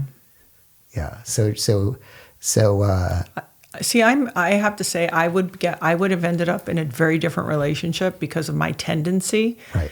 But I live with somebody who's so confrontational that it has helped me so much. Right. Because it's like, what's that? What's this? What's, it's just constantly, like, why'd you look at me like that? What's Right. the tone of voice? It's just, and it's taught me to be that way back. Right. And not like you said, it isn't, I'm not accusing you of anything. I just am observing. That's kind of a strong reaction. Is something up? Like, Right. just whatever it is. And if you can do it quickly all the time, it doesn't mean every second, like, should we have a 5-minute conversation? It could be at the end of the day, right before I go to bed. I go, hey, I noticed da-da-da. Oh, really? It's just, you learn. Yeah. And timing's everything. I remember sometimes you guys are like, don't poke the bear. Timing is everything. Yeah. Yeah. It is true. I think like one other like relationship tip. I love, again, I love relationships because it's like, You're like, I'm not in one, but I love them. Yeah, exactly. Because it's like, it's just where all the tools come into play. But one is, don't try to make a point, argue about something in the heat of the moment. Like if you really want to have a discussion, wait till someone is back to their balanced Baseline. self. Yeah. Because when someone has a reaction, whenever they get upset, they get shut down, whatever your partner's reaction is, it's like an age regression. They're going, it's like an age regression. So you're trying to argue with a teenager or a child. Yeah. And so wait till they're back to their adult self. Yeah. And the healthiest thing is like, just don't make the point there. Just see what it is they need, space, connection, a hug, listening, whatever it is, advice, whatever it is, see what they need, let the moment pass. That night in bed, you're having this discussion, say, hey, I noticed this morning when I said I was going out tonight, you got very upset about that, and just want to talk about that and how you can feel safe and comfortable and I can still hang out with my friends. Yeah. Yeah. Do you ever yell? Did you ever yell? I'll tell you, this is really interesting. I used to yell, and when I did all the work healing, like my the enmeshment stuff, the stuff with my mom, that stuff, it literally went away. It literally went away. I'd been in situations where I used to get upset, and I wouldn't even be upset. Like, it's the strangest thing. It literally went away, and I think that yelling came from the frustration of dealing with irrational you couldn't penetrate. Punishment. You couldn't penetrate. Get through. Yeah. And so when I felt that frustration, and once I solved that it literally disappeared. It was the wildest thing. Yeah. Yeah. So Ingrid and yourself have decided, because you are a family unit. And you were trying to get around to this. Go ahead. Well, I am. I'm just going to drop it off. I know. Yeah, go ahead. Go ahead. And I'm the safest person besides Ingrid to talk about it. All right. So you have a beautiful relationship. You are very close. You are a family unit. You have your son. You have both decided together that you would like to have another child. You are doing that. And you are not going to be in a relationship, but you are in a family relationship and dynamic.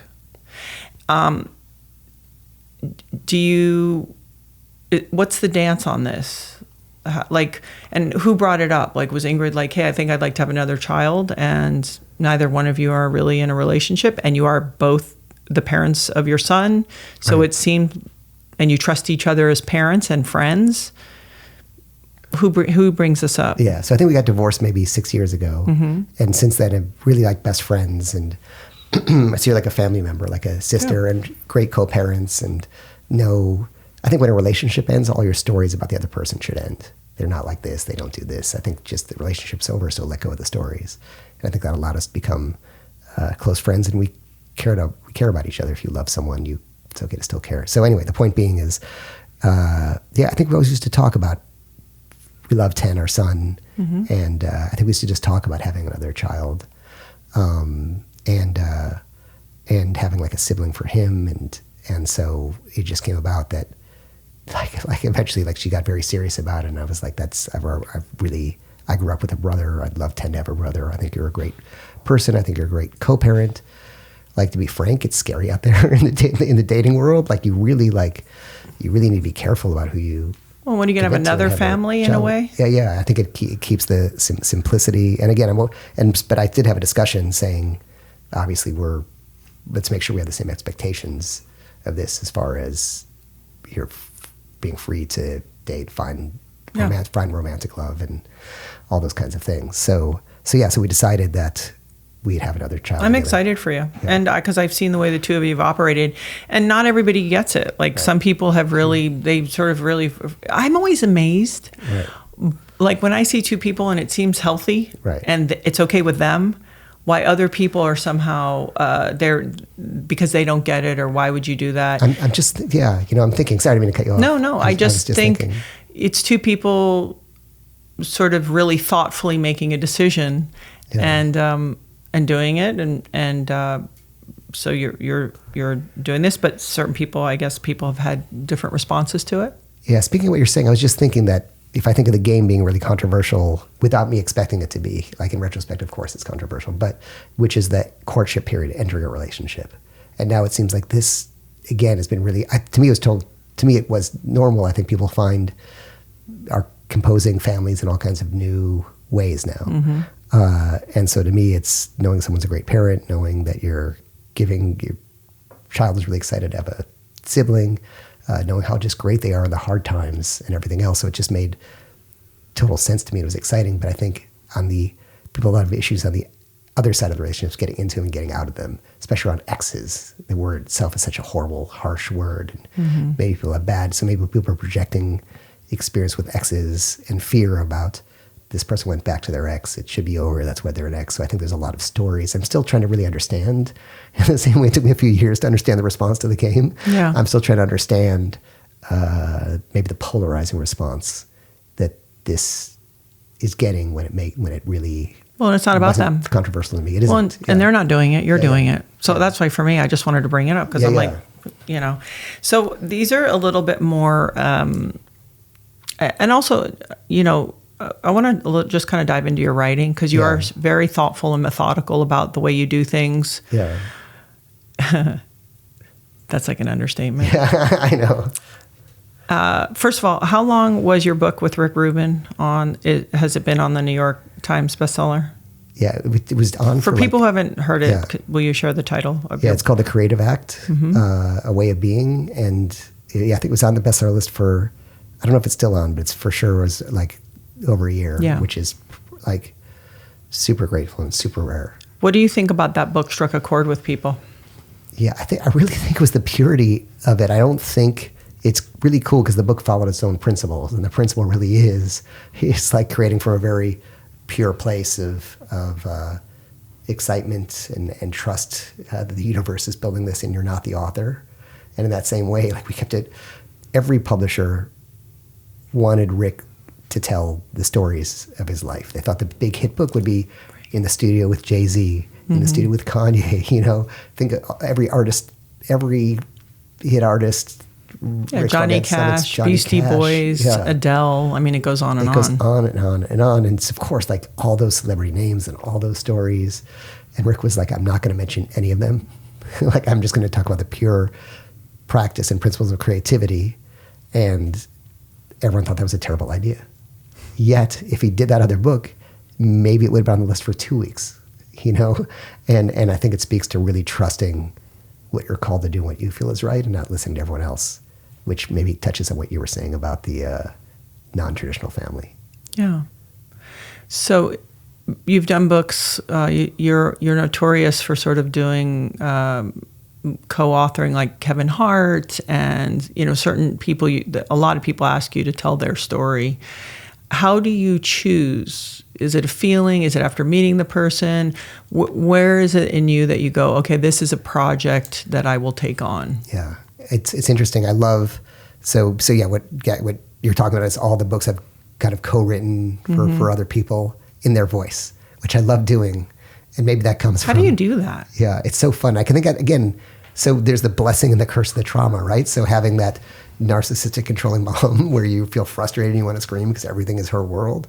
You also have to be very empathic, whether you're growing up with, say, the narcissistic parent or an alcoholic parent, where you're like, okay, I need to really, really read them really, really well to know whether I'm safe or not tonight, right? Mm-hmm. And whether this is going to, like, me saying something or doing something is going to lead to horrendous consequences for me if I don't walk on eggshells. And maybe the consequence of that is you become, it can hurt your relationships, but it can make you a great empathic artist. Yeah. So you can be in tune. Yeah. So it's very easy for me to tune in to someone else. And I really love the challenge of going from whatever, Janet Jameson to Kevin Hart to Rick Rubin to whoever else, all the other people I've written books with, to step into, the Jonas Brothers, where you're in 3 different minds at the same time.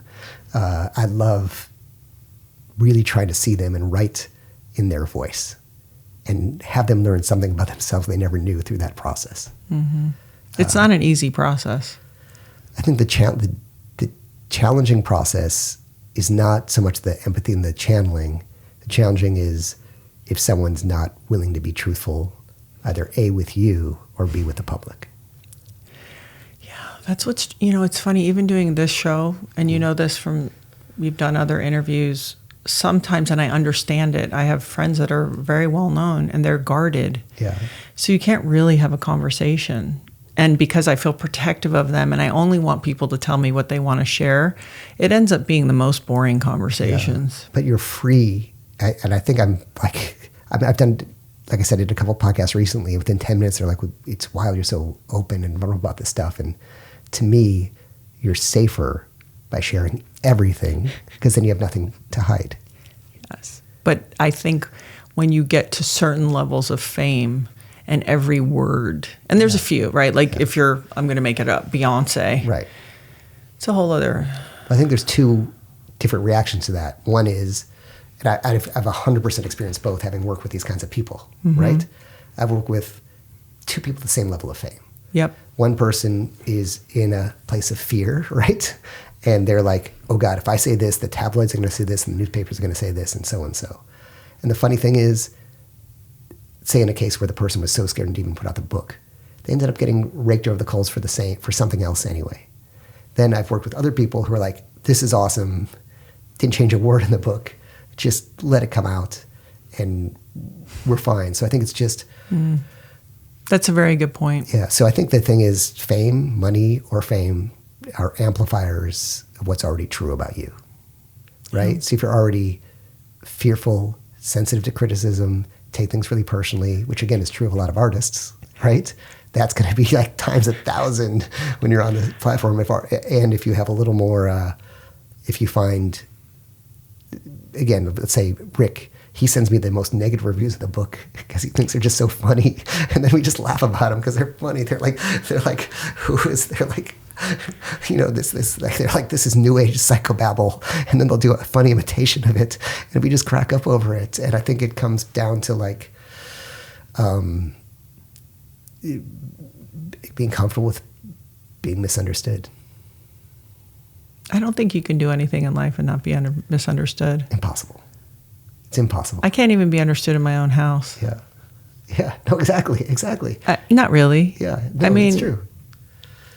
Oh, but the freedom of saying I could be wrong and I might believe something different in a year from now, but this is how I'm feeling right now. Yeah. Is pretty liberating. Yeah. And you can see the stuff. I think that's exactly it. And you can see the stuff. It takes a while to get the boundaries up, to get your healthy boundaries. But you can see the stuff is feedback. So I think like ignoring it all is not, say, in the public sphere. As an example, the podcast you're talking about, people review the podcasts, and I'll read the initial reviews, and then someone might have a criticism, and maybe they say it in a very insensitive way because people are savage what they want to be. Especially when they don't have to say it to your face. Especially when they don't have to say it to your face. But then I'll say, okay, they're saying, I'll give you a simple example. I'll give you like a really clear example. Someone in one of the podcasts, somebody said, this person should not have been talking to someone who lost a loved one. He should have taken a trauma-informed interview should have done it. Like, this is like horrendous. And they were going on about it. And so before I did the podcast with the Russian spy who'd gone through a lot of trauma and abuse, I actually took a course in trauma-informed interviewing, which I never even knew was a thing. If I didn't read that savage review and not take it personally. Right? Yeah. Well, I think too, it's when you go, oh, this isn't really about me, but there's an opportunity to take something good from that. I always say that in relationships. Like, let's say you and I are in a disagreement, and I'm going to make it up. If I'm I'm 95% right. Let's say, whatever that means. But you made a point. Right. you should be able. One thing I do is like I could get into it with Laird all the time, and I can go, I can see why you feel that way. Right. Because when you have that opportunity, then it's a chance just to be a little better. Yeah. And to me, I'll dwell on something until I learn the lesson. Oh, I know. You what? I'll dwell on something until I learn the lesson, then I'll let go of it. So, yeah, you go hard on analyzing stuff, Neil. So as an example, we were talking about the about having another child with Ingrid. And I talked about it on the Modern Wisdom podcast, which is like let's say a different audience. And the top comment is something like, oh, as soon as he said he was having a child with his ex, I just tuned out and stopped listening, which is fine. But then it has like 550 likes. It literally, I swear to God, it has over 500 likes. So I'm like... But it's the top comment. Their thumbs aren't fatigued yet. Yeah, that's it. But you want to know who those people are? I want to know who they are. I want their names. No, no. So I'm like, okay, there's something about this that's striking a button and a chord. So I want to understand what it is, so I can be more mindful of that perspective when I discuss it. Why? I don't know yet. But why do you want to? Why do I want to know? It's your story. You're not being a dick and being insensitive and be like everyone should have a kid with their ex. Yeah. You're sharing your experience. Yeah, but I think I want to be empathic to the degree that I can of other people's experience when I'm sharing it to help them understand, or maybe there's a breakthrough for them, because I think people, whatever it is, I think it's more about just understanding human nature and psychology and knowing. It's about awareness, even self-awareness. Okay. If something you're saying is pressing a button for other people, like, oh, I stopped listening the moment he said that. You're like, oh, there's a button being pressed, and I just want to understand what that button is. I'll continue to press it. But I really... But I want to know why. But I want to know why, yeah. What's the process for a book? How long does a book take to write? And do you have note cards? Like, people always are curious about the writing process, because it is complicated and difficult. How do you do it? Yeah, I think that there's first, I love the process itself. It's like grueling, but I love it. And basically everything takes as long up until the deadline, right? Right. And if you have a 4-year deadline, it takes 4 years, or no deadline. If you have a 3-month deadline, it takes 3 months. So that's how long it takes. And then the process is vomit, right? Just vomit all your shit out, right? You relate to that, right? You just get it all out there on the page, or if it's a recording, on the recording, whatever it is. Then you sort of start sculpting into something pretty. And the vomit part usually is the easiest, but takes people the longest to do when it doesn't need to be. I think you're not precious about it. We're calling it vomit because it's just ugly. My first draft of a book, even a book that was a New York Times bestseller, if you read the first version, you wouldn't even give it a publishing deal. But that's your experience giving you the comfort of saying, yeah, I know what this is. It's just the first pass, but I'm going to get some meat on the bones to work with. Right. So the key would be just do it. If someone was like, hey, I have this idea, I want to write something, it's like, get it out there. Yeah, I do that. Yeah. And let go of all your stories about like what it's going to be and how people are going to receive it. Just do it. And it's funny, if you take somebody who's having trouble starting their project and they're sitting across the microphone from me and I said, let's turn this off instead of recording the podcast, you're just going to write for half an hour on that idea. They'll do it for half an hour. I've never had anyone where I said, just sit down and write. I do talk sometimes helping people write books. And every person is able to write anything on command, meaning that no one has writer's block. It literally doesn't exist. There's no such thing as, it's just performance anxiety of it being seen. So you have to write that first draft, not for it to be seen, but just to get what's inside out. When you hand in a final draft, like, that's it. Right. Do you sleep well that night? Yeah, because they have to pry it out. They have to pry it on my hands till I know. Do you get a feeling? Is it something in your stomach? Yes. What happens when you go, it's ready? Yeah. So first of all, you're making your ideal. People always say, "What's your audience? What's your ideal reader? Like, what's your market demographic?" Oh, don't you love that? Don't you get sick of that? I hate that. It is the stupidest question. I hate that, and I know it's important. I know you're supposed to be strategic. Right. I hate that anyway. Yeah, no, it's because you have no freaking idea. No idea. Well, and also, I might have a 20-year-old male that I can share something with, but even though it may not be my most obvious demographic, Yeah. like how do we know? And then, like, really, do you know exactly how you're done? And then you're not going to say anything that is not interesting to that demographic. You're just going to avoid those topics. So it's a horrible question. So the ideal audience is just you as the listener or you as the reader. So I'm writing for, like, me, the reader. Like, I want to write a book I love. You want to make a podcast that you're excited by, that you'd want to listen to, right? And if everyone else loves it, that's like a bonus. Yeah. And then you can control your success. So yeah, so I'm trying to write. So I'm trying to write the book I love, and yes, it's the two reasons where it's done is if doing any more work on it makes it worse, right? Sometimes you can work on it and then it's just getting worse. Or B is there's just a feeling, it's like puzzle pieces fitting into place. All the puzzle pieces feel like they're in place and you feel like it's done.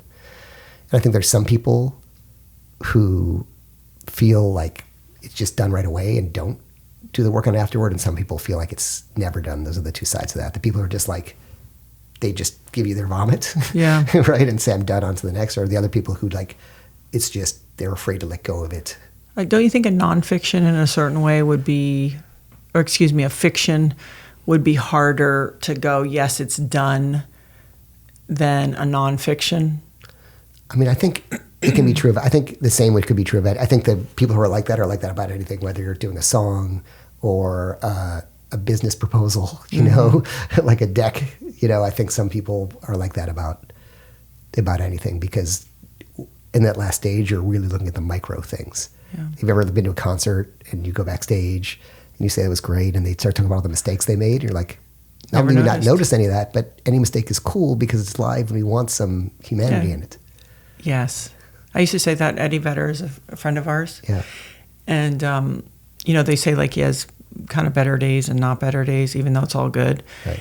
But that's why it's so compelling, Yeah. because it's right.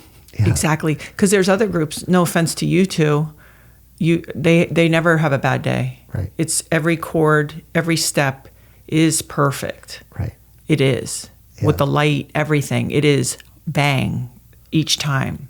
And it's fantastic, but it doesn't have that humanity. Yeah, if the microphone cuts off, or like, you know, Yeah. that's kind of cool. If the singer forgets the lyrics, you're like, oh Or my God. or he seems like maybe he's in a bad mood, or maybe is he drunk? Like, Right. it's just even that You saw something special. right then. Yeah. Yeah, it's so true. And maybe that goes back to your thing about self-acceptance. It's the imperfections that make us lovable. It's the imperfections that make the work great. Yeah. So I want to finish up by talking about your fitness. You've Right. gotten yourself more and more healthy. You're a healthy guy. Wait, how big of a dumbbell did you swim across my pool a couple weeks ago? Yeah, a 50-pound dumbbell, which is, I weigh That's a lot. 135 pounds. By the so- way, that's a lot. That's a lot. Like, even I think, who was it? Luca? Was he Luca there? He told Laird, and I think he had to tell Laird 3 times the weight. Right. Laird's like, how much weight? Right. How much weight? Right. And Laird goes to me, that's because you're a sandbagger. Like, he literally, it's they're the funniest family. I love it because... Don't talk me into this. No, it's true. But Brody, I remember like that first pool workout, I think I told you that I did something that I think was really like remarkable for me at the time, being new to it, maybe just did 4 lengths or something. Yeah. And she's like, oh, my dad did 6. Like, I got up, I'm like, oh my God, I did 4. And so there's it's so funny. But I love that. I think that's like a form, like I see that as a form of like love in your family is like, it's like, no, we're not going to let you rest on your laurels. Like we're trying to make you better. Yeah. Well, we can all be better. Yeah, for sure. But we are loving. Yeah. Sort yeah. of. Oh, for sure. So is there something that you switched over because you're from Chicago? It's not like Right. you were probably raised on ultra healthy diet or anything. Probably not good or bad, but No, horrible. Like Cookie Crisp cereal. Yeah, well, I mean, Yeah. that was just a different time. When did this become something in focus for you? And then sort of what rules make this doable for you? Yeah. You know, it's interesting. Like, it's such a lifestyle transformation. It's funny. Like, it goes back to 2 things we talked about. Again, I've been friends with Rick since I first moved to LA, so I keep bringing him up, but it really has been a lot of, like, a mentor to me in a lot of ways. So I noticed when he moved out to Malibu, and he's kind of who got me out here, he got healthier. Right? He used to live in town, and like there was no sunlight and everything was just dark, and he just kind of sat around like this big kind of white shirted, t-shirt blob, and then all of a sudden he's out here and paddleboarding and shirtless on the beach and getting sun, and like I think the answers are community and environment. I think those are the things. and man, it was such a late journey for me. I was never an athlete. I was the guy who was picked last for teams in school. Like literally, they'd pick everyone, and there was this girl, Melissa, and me were last. And I'd be like, is it going to be me or Melissa this time? And half the time it was Melissa, then it was me, and we were both like the tiniest, scrawniest things. It was like it was so sad. And then I would always try to join gyms, but I'd work out or get a trainer. Then I just feel like I'm tired of being under halogen lights or on this unhealthy environment, moving metal up and down. And I wonder, I think it might have literally been coming here. Like, I don't know if I think it literally was, because the things I learned here were, you're outdoors, you're in the sunlight. Yeah. There's community, right? So you're around just healthy people. And it's fun and always different, right? So, and I think, so there's two things that changed me. I think one was the community here, and you're around healthy people talking about healthy things, and maybe you're in a place in Malibu where your social time is in the mornings, right? Might do morning workouts with my friends, and then we sit in the sauna, we talk about life. And so I think that we were talked about earlier in the podcast about how we're so adaptable. So if you're around a healthy community doing healthy things, it makes you want to be a healthy person doing healthy things. Yeah. The second thing was when Ingrid and I used to drink soda all the time. Like, we'd be at night, we'd be like, I'm cokey. What kind of soda? Like Coke. Coca-Cola? Coca-Cola. Interesting. And so we'd be like, I'm cokey, and we'd run out and get Coke. When we got married, we toasted with Coke instead of wine. However, and this is part of the psychological element, when she went through postpartum, and at the end of a year, she was like, she never told me this afterwards, she's like, I'm going to really thought about killing herself. She didn't get any better. It was really dark. And then she just said, you know what, I'm going to hire a trainer. So we got Adam who I met here, so it all comes. Adam Friedman. He's a wonderful person. He's wonderful. Yeah.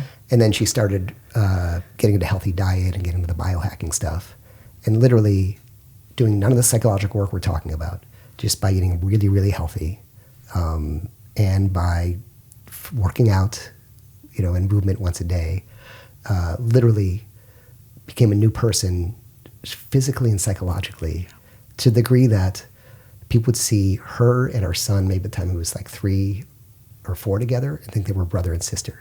Literally think they were brother and sister. She's very youthful. Yeah, she was like, I reversed aging. Stretch marks went away. Like, she was like sunny again and optimistic and positive. Yeah. And this is from not talking about her parents at all, just from exercise and diet. Yeah. And so she kind of became like a health guru when I saw what had happened with her. Yeah. So it's those two things. And man, you just feel better about yourself.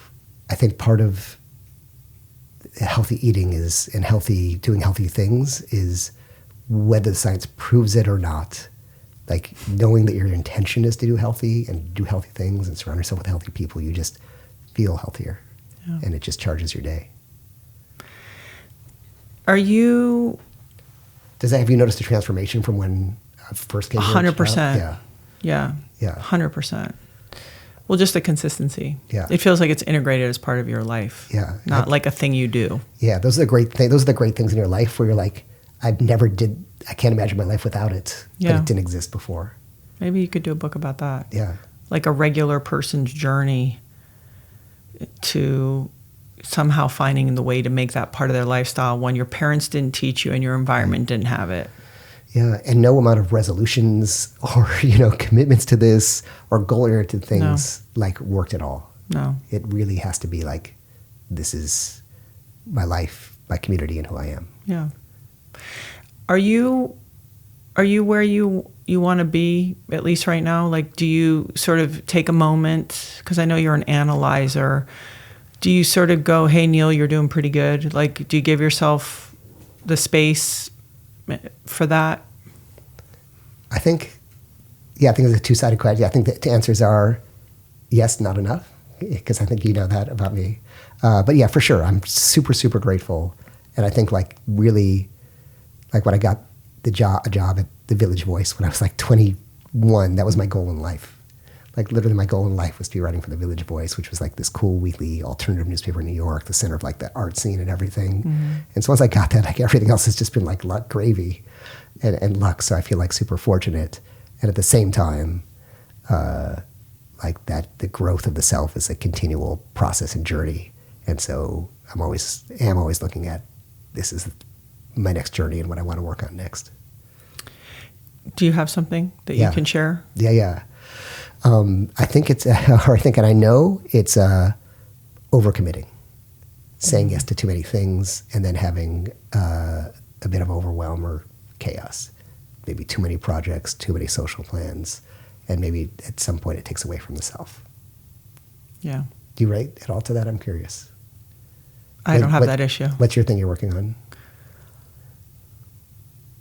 It's a great question. I'm working on being as fluid as possible, just moving in and out of spaces, and because I'm very, I can get really stuck in certain ways, and so I'm trying. I'll give you an example.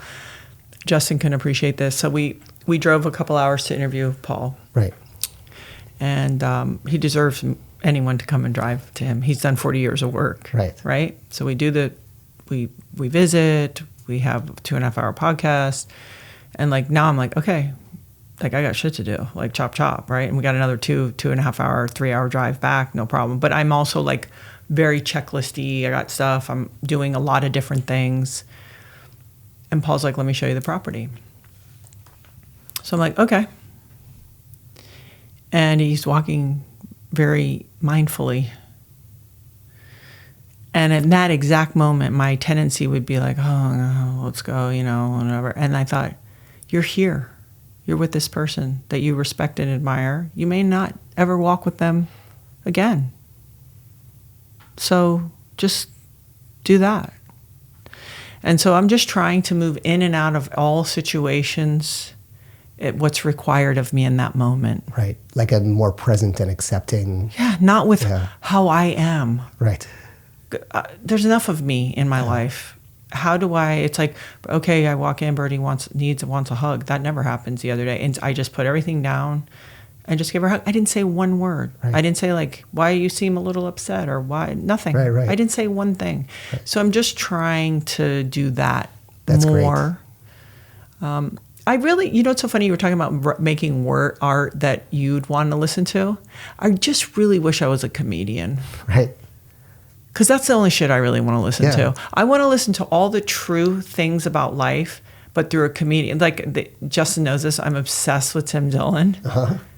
I know it's the weirdest. I'm so drawn to him. I can't even tell you. I want to help him get healthy because I want him to, feel good and work and get his work out there even more. I have this thing because I so appreciate the ability that through all of what the insanity that is life is that you keep your levity and your perspective and your sense of humor. So for me, I can only make it every day because that's who I am as far as these conversations, if we're talking about performance and health and fitness or well-being. But if I have my ideal, it would be to do it with only a sense of humor. Yeah. That's not my round this time. Right. Or maybe it could be. I don't think so. Yeah. It would have happened already. It's fine. What if you prepare a little 5-minute intro to each of your shows that's just fire? Ain't nobody want to hear that from me. Well, no, because they don't, because the problem is mm-hmm. Just for you to practice the craft, not for anybody else. Okay. Maybe I could do that. Maybe Turn for you the just to mics practice off. the craft. Or you would just do it at the beginning. And you're just sort of saying, I'm just going to put extra focus in just doing a great intro. People like your intros anyway, but you're just going to work on making them better till it's like any craft, you have to practice at it. Yeah. And so you're just doing that for you for fun. Okay, I'll do that. Right? Just be I'm going to before I do the show, I'm just going to write out some great observations and thoughts. And then you just start the show with that. And maybe you can feed off the energy of the guest and just say, we usually start with a 3-minute intro and I'll talk about these different things and then we'll dive into it. I'll be harsh, real Gabby. Yes. And I think I want to say one more thing before we wrap. It's funny because we can talk about this stuff forever. It's funny how many years it's just wild that how long we've known each other and the different ways we've woven in and out of each other's lives. It's really amazing. I'm super grateful for it. And you have really changed as an interviewer, even from the early podcast I did with you, maybe one of the first 5 or 10 podcasts. I can't remember. It was early in your podcast. Maybe it was later. I don't remember. But it was early from the Truth Barrel to that to here. I think you've changed a lot. And you're part of what you're saying, way more present.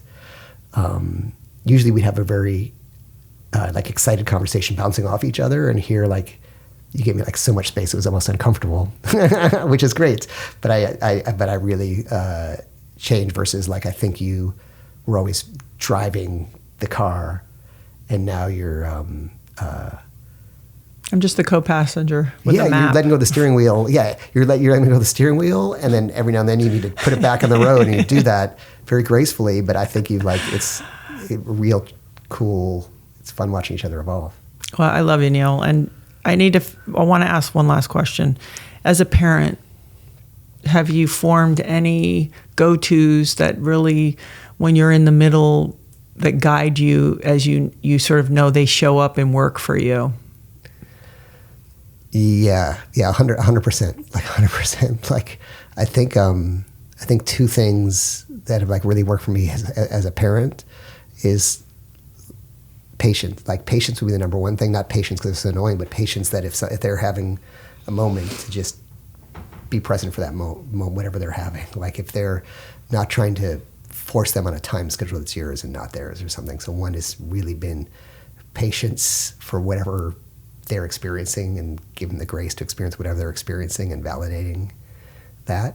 I found it's created a lot of like emotional intelligence later. As an example, when he was like 3, he like yelled at the babysitter. The babysitter told me afterward, then went away, stormed off, then came back and said, "Hey, I'm sorry. I yelled at you. I was angry." Mm-hmm. So for him to have that awareness of what the emotions were going on and that self-awareness was great. And I think the other thing is, and again, like I have this rule, this is another of those controversial things I post where I'm surprised that it's controversial, but the rule is like you should never treat your child in a way that's not okay to treat your intimate partner, meaning that that would be abusive to your intimate partner. So if you yelled at your intimate partner, that'd be emotional abuse. So why is it okay to yell at your child out of anger?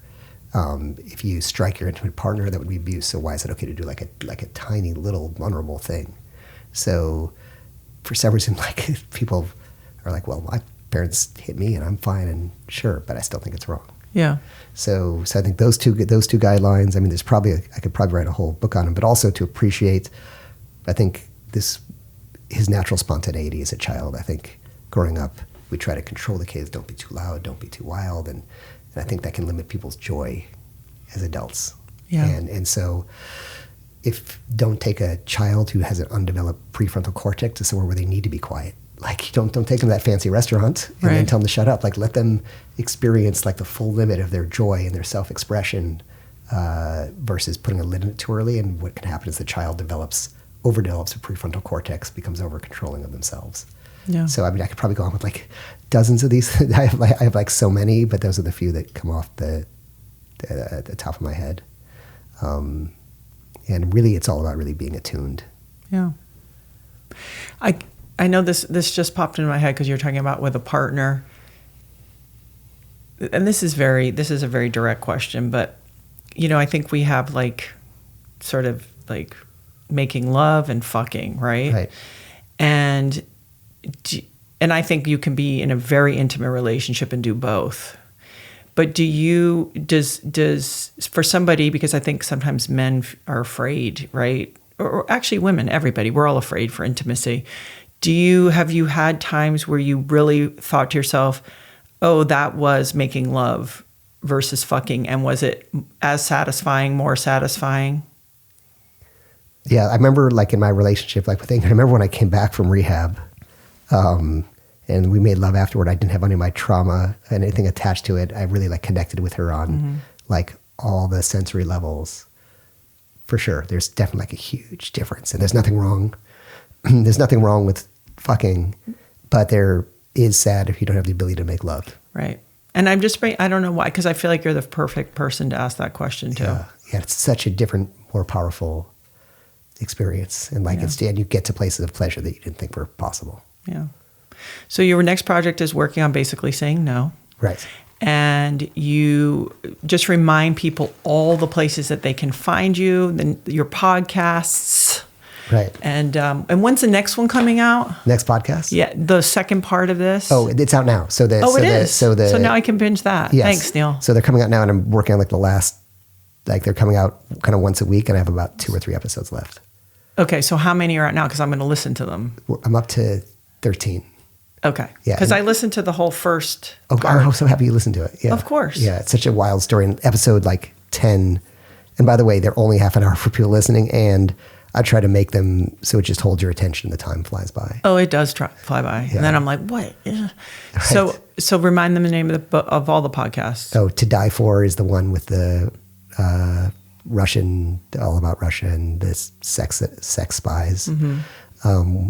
And by the way, she said, it's fascinating to learn the world of spies because a lot of people out there are just working casually for different, she's like, there are people everywhere in Malibu reporting back to like the Russian government. They have a handler and they just report back. They're called what's called eyes and ears. And it's fascinating to learn about this world.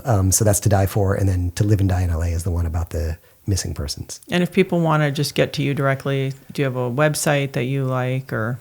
Yeah, I feel, it's funny. It used to be a website time. Now it's more like Instagram, right? Really? Yeah. You dealing with that? Right. Because I feel like no one really goes. Do you go to people's websites anymore? Sometimes they haven't. Right. Because you have a lot of content. You sometimes do workshops. You do a bunch of different things. Yeah. So.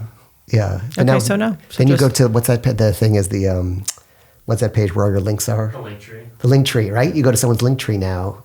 It's like a different, right? So Neil Strauss. You go to their Instagram, then you go to their link tree, and then you choose your own adventure. Right. You buy OnlyFans, exactly. OnlyFans. I got to get on that. No, I'm just kidding. What would I show? I have very big feet. Right. Foot fetish. Hey. They were trying to go legit OnlyFans. They're like offering people TV shows and stuff. I'm surprised they didn't. Oh yeah. Maybe if I get desperate enough, I'll do it. I'm like, I want to talk about wellness anywhere. Yeah. You should, but so much wellness is just like doesn't take into account. Is just for like on research and studies are just male shit. Yeah, like you need to be. Yeah. Well, it's a bigger conversation. Yeah. Neil Strauss, I love you. I thank you for your time. And I'm really excited about the growth of your family and your next project. Yeah. So fun talking to you as always. Yeah. Thanks.